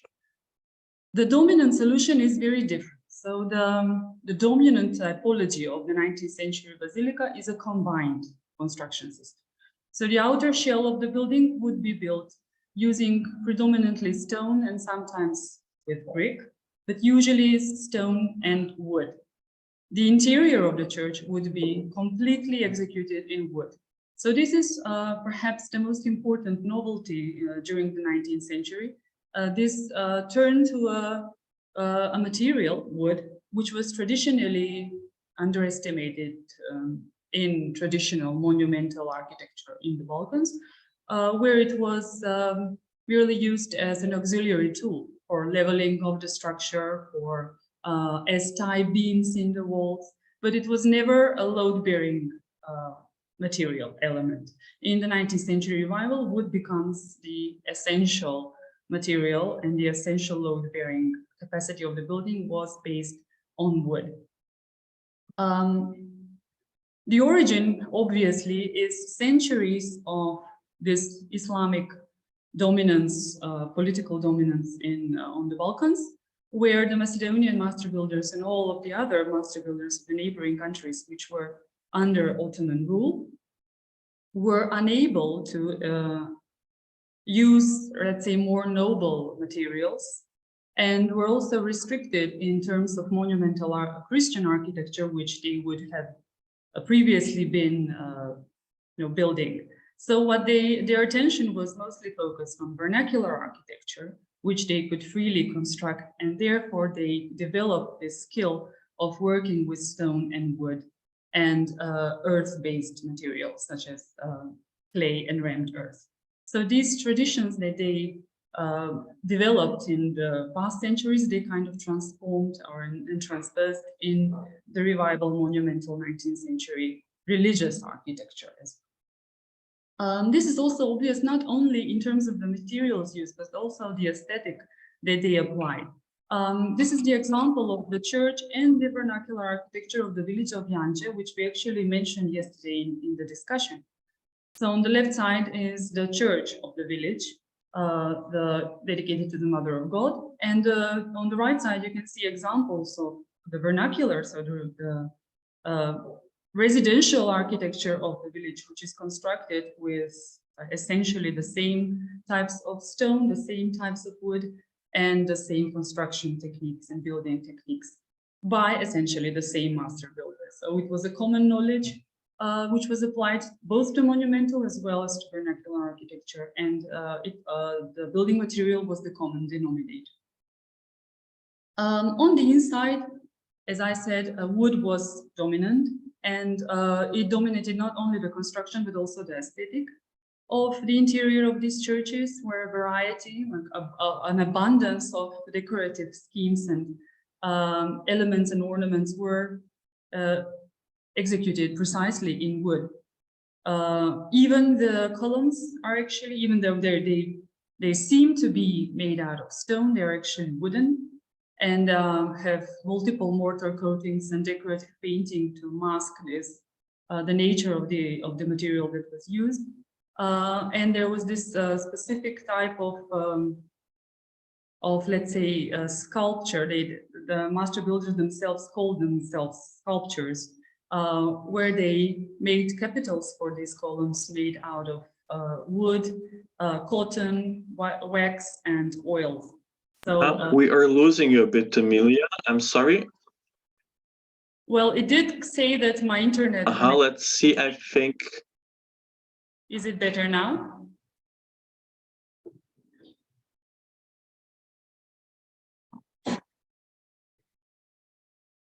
Let's see. Can you please say something just so we can hear if it's lagging behind?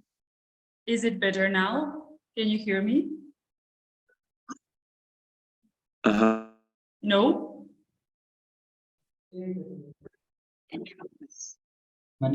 Hello, can we hear each other? I can hear you now. Can you hear me? Okay, great. I can hear you as well. Your screen froze.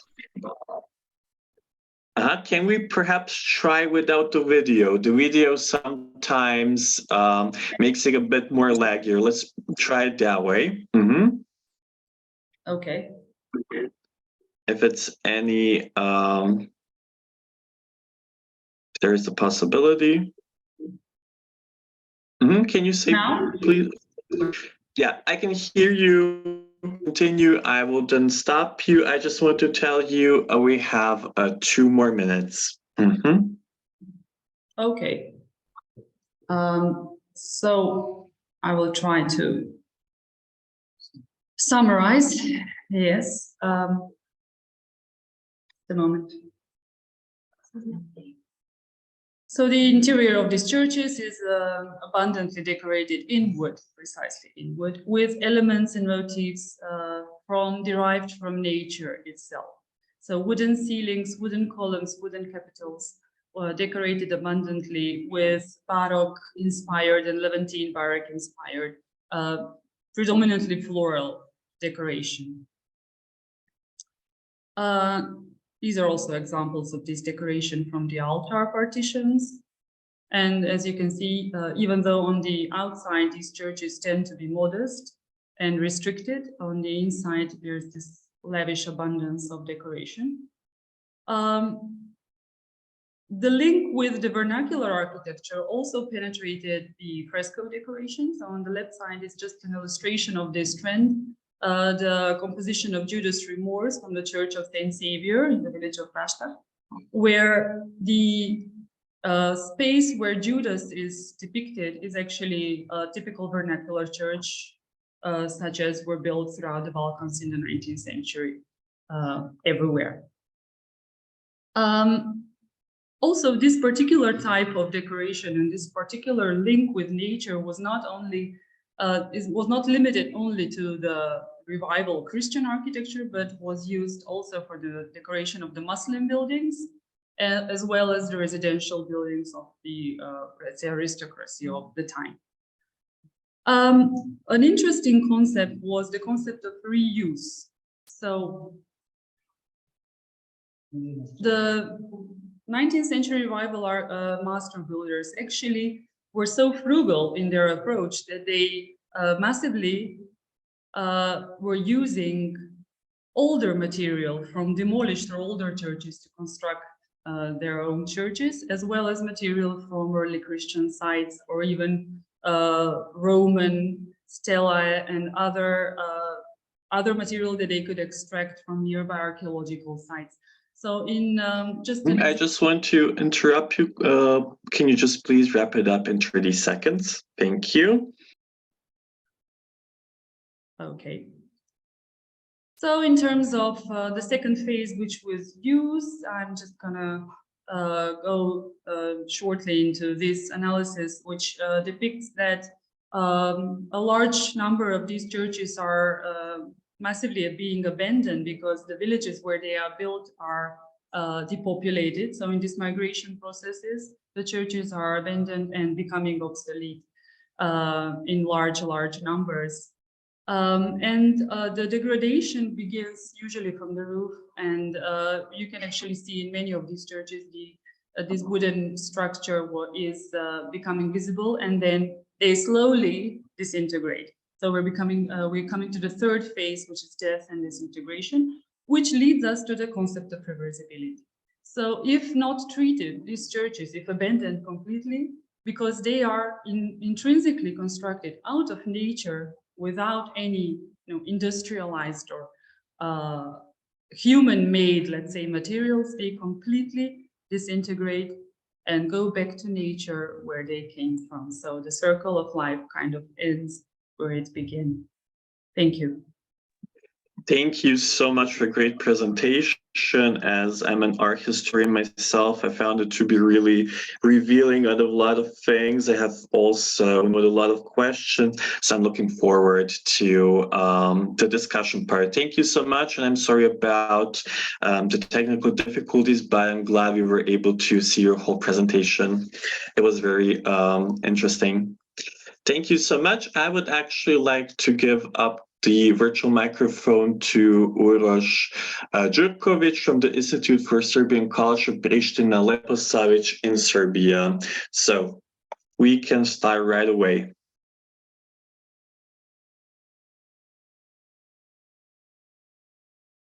Thank you, Leopold, very much. I hope that everything is functioning well. I'm not sure because I don't see my screen.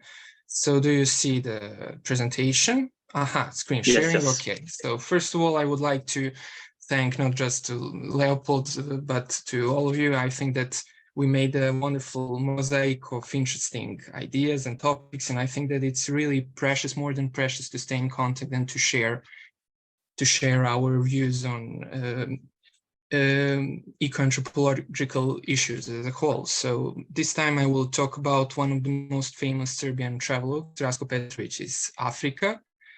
And I just want to say that my presentation will be more an overview than a thorough research, but you will see all of the required details in my future paper. And my wish is to present something that I think that it's really interesting and can open many well, thought-provoking questions. And speaking about questions, behind every travel writing, at least 4 crucial questions can be asked: who, when, where, and how. So maybe it's a good idea to start with the first one. Who? Rasko Petrović. Rasko Petrović is one of the most important Serbian modernist or avant-garde writers. It depends on the perspective of the researcher. But at the same time, he was much more than that. He was born and raised in one of the most respected and influential Serbian families. And after serving in the Serbian army in the World War I, basically as a teenager, he crossed Albania. And eventually he finished in, as many Serbian people back then, in Paris, and finished the law school. And after that worked as a diplomat, which is quite important for our topic because he traveled a lot, both professionally and for himself. Turkey, Italy, Libya, France, of course, Africa as well. And it's really interesting that he,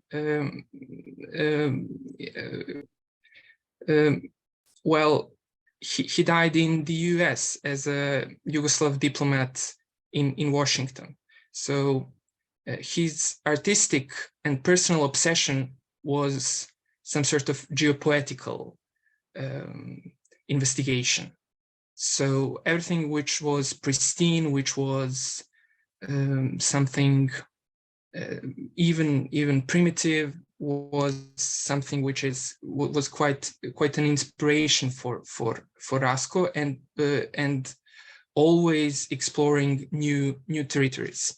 And this picture with the little monkey was completely unknown till the last year, and it was hidden in his personal materials, but it was published previous year, so it's one interesting detail.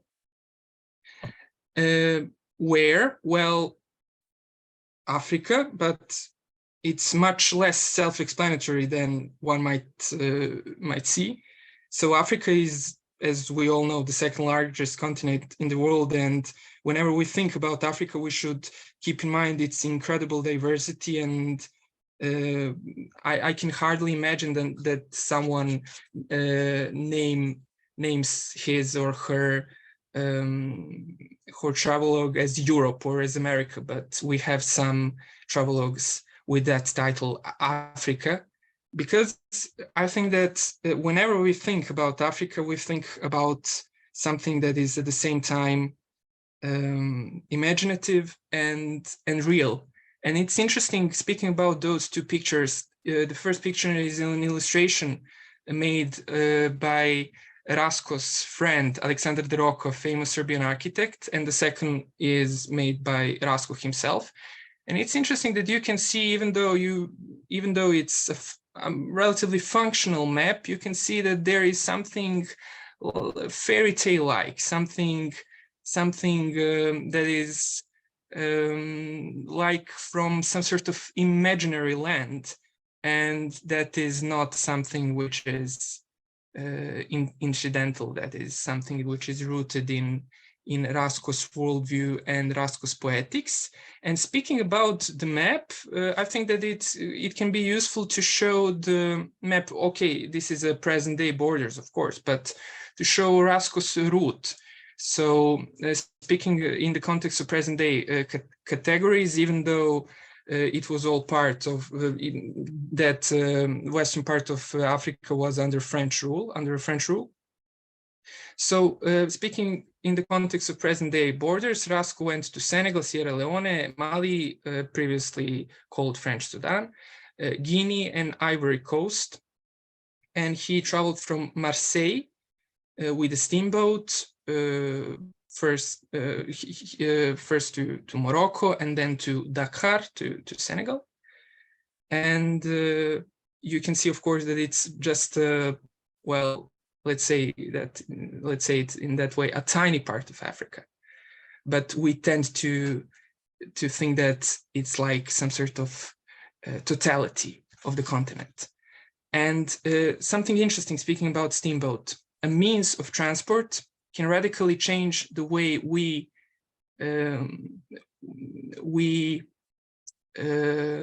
tell stories.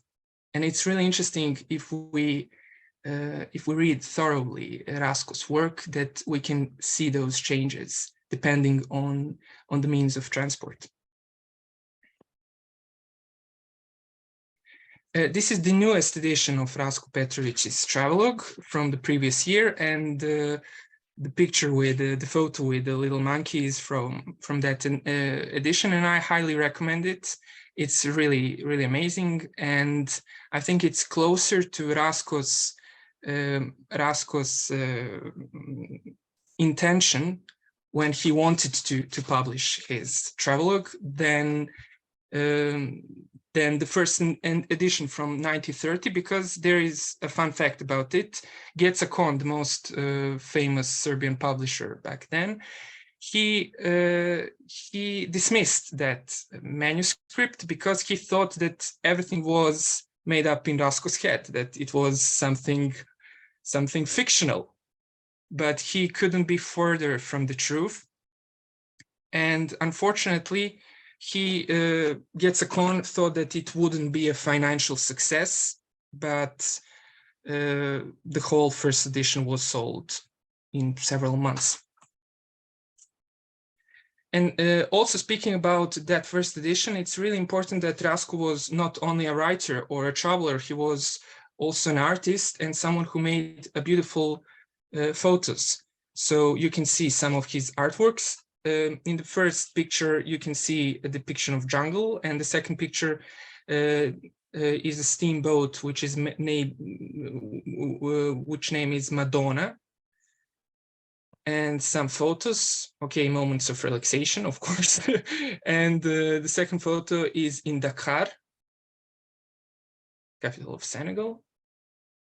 And it's interesting that Dakar is viewed as something that is not quite African. When Rasko wrote something about dialogues between him and French colonialists and locals, Dakar is like something which is quite shockingly more European than African. Quite interesting. And also Rasko's obsession was local cultures, people, local communities, customs, habits, and he made a lot of photos of local people.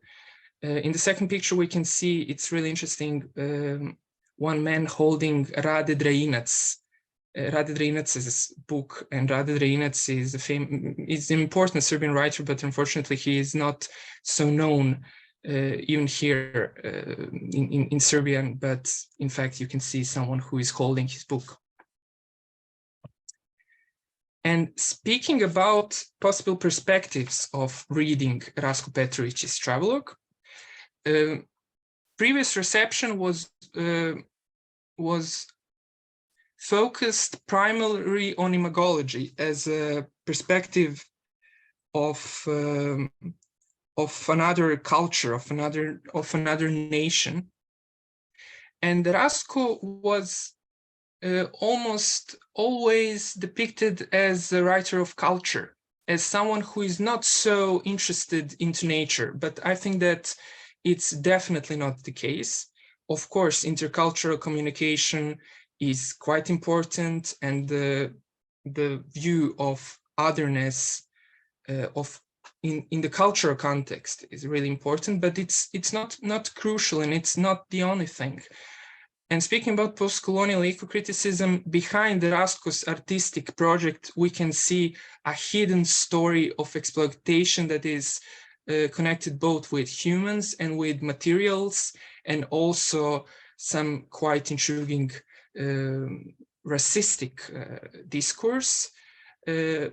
Some researchers emphasized something that they called some sort of restrained queerness and homoeroticism in Rasko's work, because it's something that is connected with him biographically in a way. And we can certainly speak about elements of that, but I'm not sure if that can be said for the work as a whole. And Africa was definitely a space it was a projection of Rasko's personal obsessions. So whenever we think about travelogues, we should think about mindset of the traveler, because in the most cases, you learn more about the traveler than about the space he or she was traveling to. Literary geography can be a really important and interesting perspective, and with geographical informational systems, we can trace precisely his road and make some sort of comparison between Rasko's fictional projections of geography and something which is real. And horizon of animals and plants and history of nature, which is really important, was almost completely overlooked, and I wanted to change that.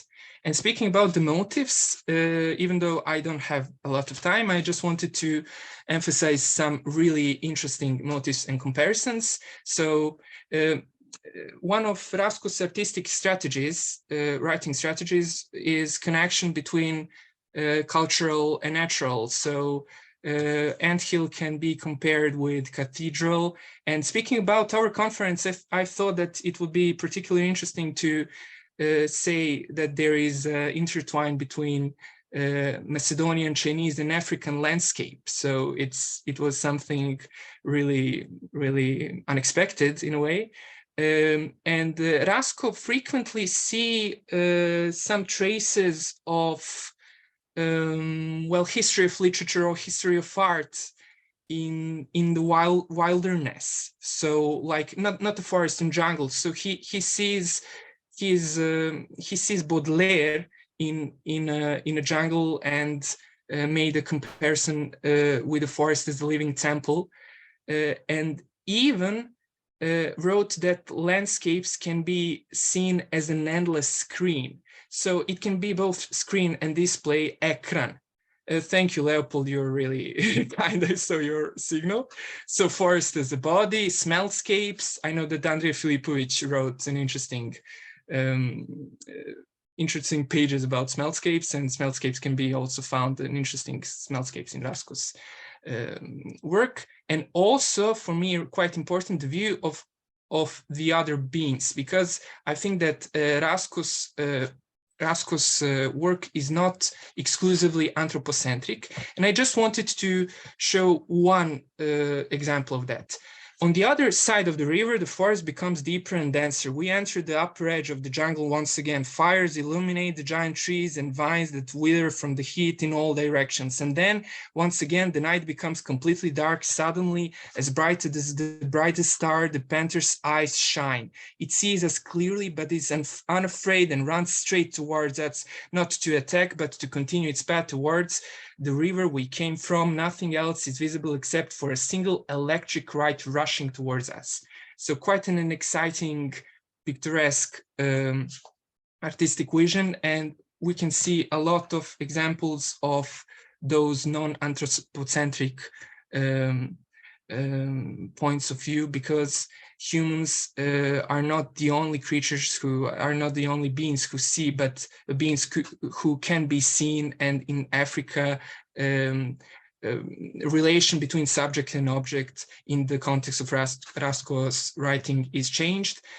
I just wanted to add something brief at the very end of the travelogue, because we can say in a way that Rasko's traveling to Africa has some sort of elements of Grand Tour as a institution, educational institution in Europe, and it has some sort of inner quality of inner change, and that's Rasko's searching of beauty, which is both real and fictional. And at the very end, I just wanted to emphasize some Serbian travelogues about Africa. And in the context of every travelogue, we can see how poetical and political changes were huge from the 20s to the present moment. Milorad Rajčević was the first Serbian globetrotter, and he had one completely colonial point of view.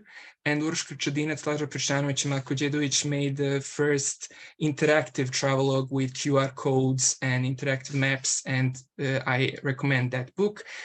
I'm sorry for breaking the time. Thank you very much. Hoping to see your reactions. I hope that it was interesting. Thank you. It was very, very interesting. Thank you, Uroš, so much for your contribution. I've also noticed so many questions. I'm glad you were able to hold your presentation and give us your perspective from Rasko Petrovic's work, Africa. So I'm sure there'll be lots of discussions later on as well. So I would actually like to conclude this session with one more lecture, and that's from our Lidia Stojanović from the Institute of Folklore, Marko Cepenkov in Skopje, Macedonia. This is the last one for this session, and then we will turn to questions, which I'm sure are many. Thank you. Okay. Can you hear me? We have a good communication. Dear colleagues, dear friends, and dear Leopold, thank you for inviting me to present today's last presentation. I will try to be a little bit shorter, and the main interest of my today presentation is to give briefly retrospective, how has intertwined the two very important topics of our investigation. The first of all is the ecology, the sphere, the domain which brings a new morality, new spirituality, new atmosphere around the world, and the other topic, which is the basic investigation point in the Institute of Folklore. It means the traditional culture. At the beginning, I would like to shortly to say that the presentation focuses on the intertwining between eco-anthropology and folkloristics, in order to view how local traditions reflect the human-environment relationship. One of the central elements of every society and community represents the religion as a way of connecting with the gods and the center of the worldview in every culture. Cultural ecology interprets religion as an ideological product resulting from the interaction of human beings with their natural environment. We know what's happened in the last 4 or 5 decades. So in the recent time, we have many inspired eco phenomena and eco new construction. For example, we have one of many domains devoted to ecology. It's called safe ecology. So already in the 21st century, the approach stemming from cultural ecology has enabled the search for new ways of relating to nature. A direct example of this so-called sacred ecology from Pilar works in the end of 20th century. This author studied the ways in which the ethnic groups of northern Canada relate to nature. I will try to only to mention the key concepts in this very important transposition from old-fashioned way of investigating folkloristics item to a new one, so-called ecological folkloristics. So we all of us know that one of the key concepts represents the ontological term. Proponents of the ontological term in anthropology build on the ideas from all of us know from the ideas of Bruno Latour, who argues that the social scientists should not decide in advance what sort of things constitute the society and what sort of things constitute nature. Instead, they should proceed as if those categories are the outcomes, not the starting points of complex negotiation between people and objects. Our understanding of the world is inseparable from the world itself until we make the separation process what we call purification. This is a natural object from social ones. On the other hand, we have, we all of us know that we are in the process of recognition of the importance of nature and beings. On the other hand, there are the other type of anthropologists, ethnologists, and folklorists who implement the recursive term. The notions of having ethnographic concept feed back into the effect analytical ones is often referred as to recursivity, and indeed some authors have recently begun to refer to a so-called recursive term rather than an ontological one, on the basis of its general methodological, interpretative, and what is crucial, rather than any specific case in which nature or ontology is a key. I would only like to present you some concepts of the leading folklorists who inaugurated the subdiscipline of in folkloristics called traditional ecology. He said that whereas the mainstream ecological theory had purport to explain the interaction between culture and its natural environment, Laurie Honko introduced the idea that the environment incorporates both the natural and the cultural environment. The traditional view holds what only natural and economic conditions can exert selective pressure on culture. This view is attributed to a list Julian Stewart, Leslie White, and etc. special the famous, also very important folklorist from Sweden, Åke Hultkrantz. So in the next decades, Konko developed his concept of tradition ecology. According to him, ecology as a concept and particular ecology theory have served many purposes in the study of culture. First, they have provided tools for relating cultural systems to natural environment and have given rise such concepts as a social ecological system. Second, they have enabled researchers to investigate cultures as households where there are links of dependence between different parts of elements of culture. On the other side, in biology, ecological theories describe and explain the relationship between organisms and their environment, the flow of nutrients and the ecosystem service provided by the complex system of organic and inorganic factors.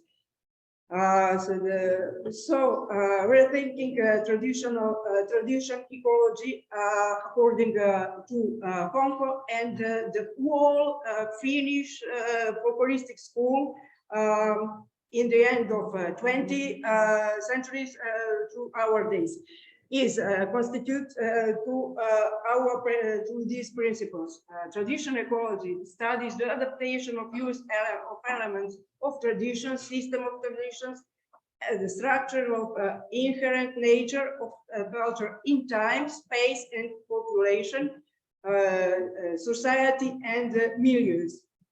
So, according to Konko and his school, this is done by observing the following factors within tradition processes: migration, learning, adaptation, production, use, variation, distribution, continuity, development, and disappearance in a given physical milieu among given tradition barriers and social groups, or in a given area, making special allowances for factors and changes influencing the uniqueness of the tradition, also trying to understand the processes of selection and production. Thus, at least 10 different aspects are needed to be described the lifespan of tradition.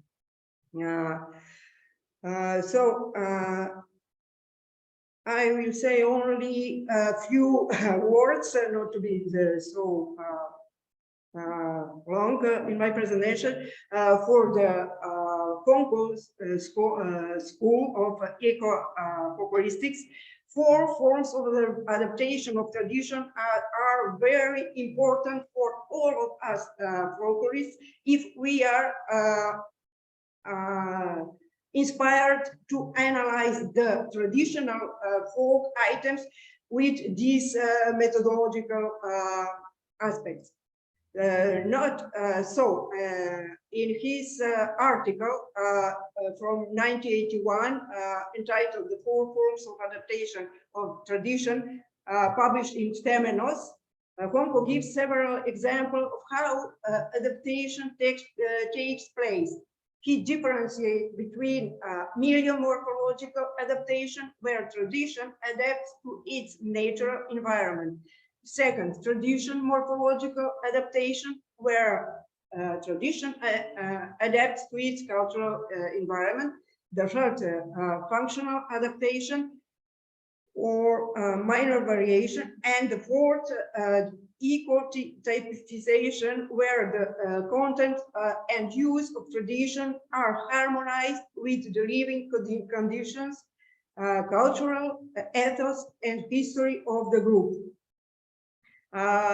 So, as a conclusion, there are many interesting intertwining between the ecological concept, idea, and the folkloristic traditional corpus of investigation. So now I will all of those aspects will be presented in the publication form, in the publishing form.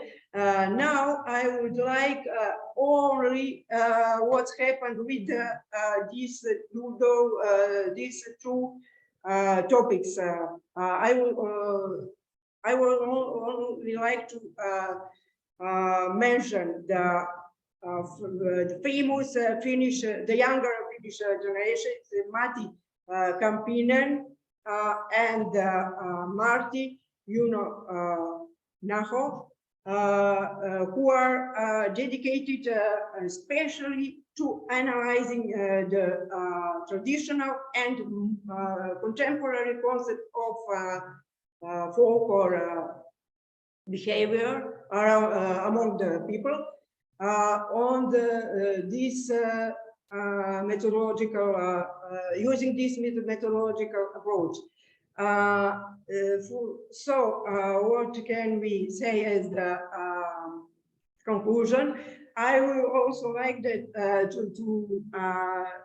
to say at the end of this presentation that this ecological phenomenon energy has been inspired many of authors all around the world. So one of the recent investigation is the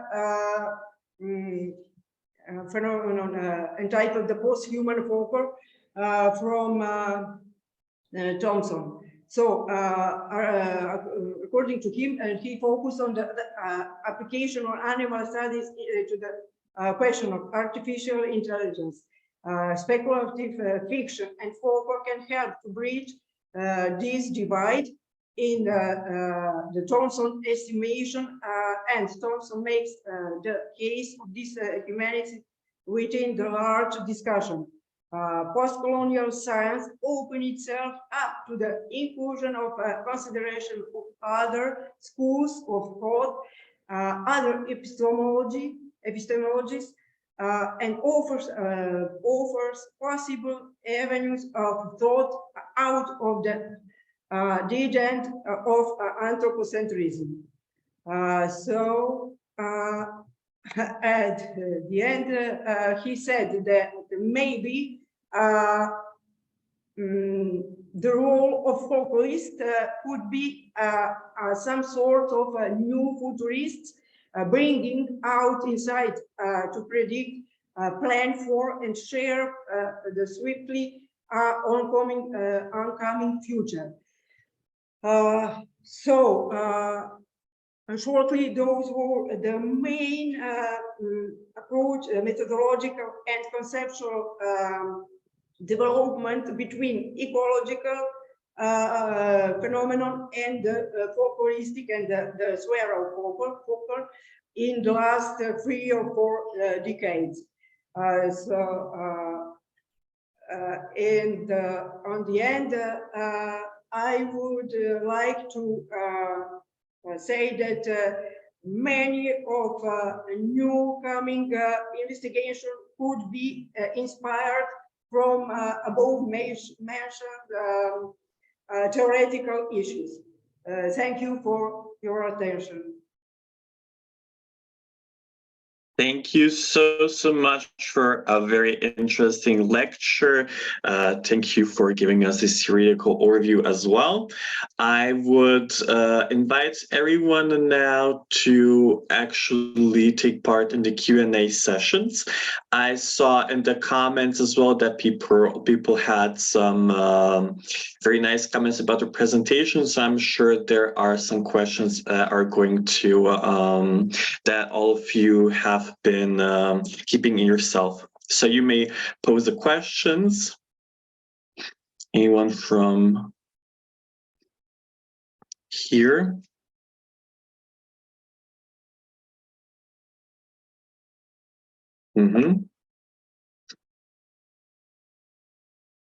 Why not? I have lots of questions here, so there's plenty of many. But I'd just like to give someone the opportunity to pose a question. Yes, Bojan Basket, please. I'm sorry, I think you're on mute, so. Thank you.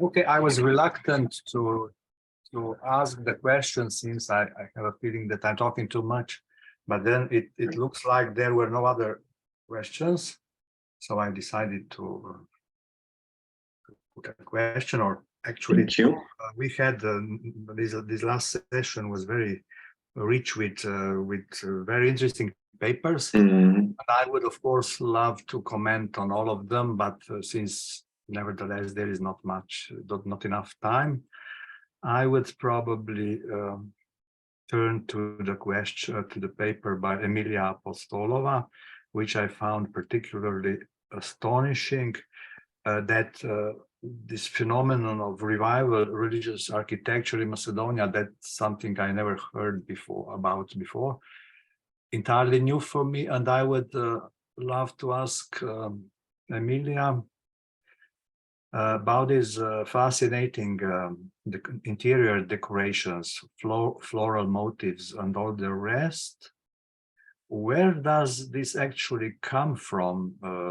What tradition is perhaps related to the Ottoman traditions of representing flowers, the floral motifs, etc. And also ask whether there is some literature about this architecture where one can learn more about it. That would be. Thank you for the questions. Well, let's first address the last one. There is a lot of literature. Actually, some by me. I published my PhD thesis this last year. It's in English, and if you're interested, I can send it to you in PDF. And yes, and there are a lot of other monographic publications as well as papers, predominantly on not so much as on the architecture of the revival, but more on the decorative parts. So wood carving and icon painting and fresco painting are what has maybe captured the attention of scholars predominantly in the past. But we have tried in the last decade or maybe 2 decades to actually turn the attention more, the focus on the architecture as the art that kind of encompasses all the other arts into the monumental architecture, which is the 19th century revival basilica. So it was the architecture, the space of this temple that conditioned the arts that were applied within, such as these decorative, floral, artistic paintings that were used predominantly on those types of churches that had wooden construction systems. The origin is very, very complex because this architecture is eclectic by nature. From one hand, it is derived from these vernacular traditions, which the master builder groups, which were family-based groups of stonemasons and wood carvers and painters. They derived most of their knowledge from hands-on experience, but some of it actually came from published manuscripts and published treatises and books on Renaissance and post-Renaissance authors, so Italian books, French books on architecture, on the styles, and they also had access to these types of influences. So we have a lot of Western influence in terms of detail and drawings of details and the styles of the columns and the capitals and the decoration from the, sorry, let me just close this window. And also there is a lot of Levantine Baroque and Oriental influences that came with the Ottoman Turks, but also were already present in the late Byzantine period. So the pseudo-Kufic style and all these Islamic influences that penetrated Byzantine art in the late Byzantine period. So the 13th, 14th century, already there was a lot of Oriental influence, predominantly not so much in architecture, almost not at all in architecture, but predominantly in the decoration of the churches. And then there was a lot of even Moorish and Northern African and Oriental influence that actually came with the material that was used, because it was a wooden structure which allowed for these types of decorations in mortar and in resin and animal fibers to actually be applied. Because in monumental medieval Byzantine architecture, the predominant material was brick and stone. So there was no wood. And therefore, there could not be that type of decoration that we now see in the 19th century basilica. So it's really, really eclectic. And it's this openness of the master builder as an architect and as an, there were sometimes actually this Renaissance type of artists, because they were painters and architects and stonemasons all in one person, because they had this opportunity to be creatively, to express creatively what they couldn't in the prior centuries. No, I'm sorry if I may just stop you for a quick wrap up, because we don't actually have more time for questions. I didn't want to interrupt you because it's very interesting. So thank you so much. Just to wrap it up.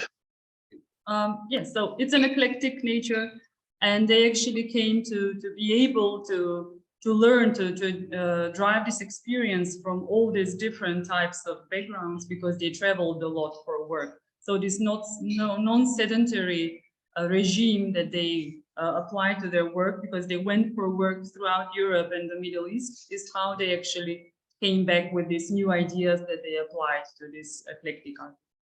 Okay, thank you very, very much for this clarification.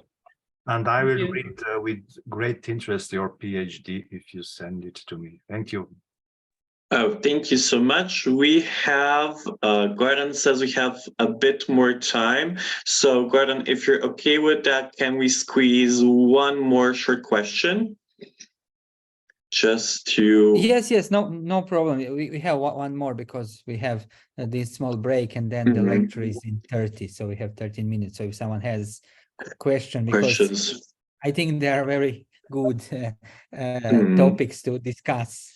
Yeah, exactly. I mean, it's very interesting. I think each of these lectures could be an hour long and would keep my attention, because they're very, very interesting. But this is how it goes. So, does anyone have any more questions from the public? Because I do have some questions. Okay, then I'm going to pose a question. I'm going to pose a question to you, Uroš. Actually, what I wrote down, what interests me, what perhaps I haven't been able to trace in your presentation, was in Rasko Petrovic's Africa, you said there were traces of homoeroticism in the pictures. Could you clarify that more? And you said it was tied to his biography. Yeah, he was certainly a homosexual, even though that was hidden in Serbian culture, and he hid it himself. There is a whole saga about it, but I'm not sure. Even a Sekiruš, for instance, she wrote a paper in Igor Perišić. Even a Sekiruš and Igor Perišić wrote something about it, a homoerotical perspective, but I think that it's not exclusively connected with Rasko's work, because he sees something quite erotical in everybody. It's not just connected with a male to male perspective. So, but some researchers claim that the way he depicts a woman body is connected with the male perspective. I'm not sure about it, because the way I think that people from Africa are, in the context of course, Rasko's work, are more connected with their race than with something else. So I just wanted to, in the context of the history of reception, to say that those perspectives were present in the context of some researchers. But speaking about homoerotical moments, you can find them in some other Rasko's works, some other travelogues. and they are definitely more, even though it's not from his personal experience, but he was always talking about someone else doing something else, something queer, unusual. So it's not something dominant in his work, but we can find traces of it, definitely. Okay, thank you so much. If you can also write me your suggestions, I would love to read it. Yes, thank you so much for the suggestions until now, up to now. Thank you. I will send you. Thank you so much. I appreciate it. So without further ado, I would actually like to thank everyone in this session once again. Very lovely presentations. I learned a lot today, and I would like to tell you that around in 10 minutes, more or less, we're going to start with our keynote speech. The second one from Martina Topić, why we need ecofeminism. I think Lydia also wanted to add something. So Lydia, if you have something to add, or if you're going to add it later on. No, Leopold, okay. Thank you for your moderation. I think we can conclude our session and to see, wait maybe 10 minutes to Martina Topić inviting the lecture. Thank you for your conducting this last session. So we can close this work. Thank you. Okay, thank you. See you then in less than 10 minutes. Until then.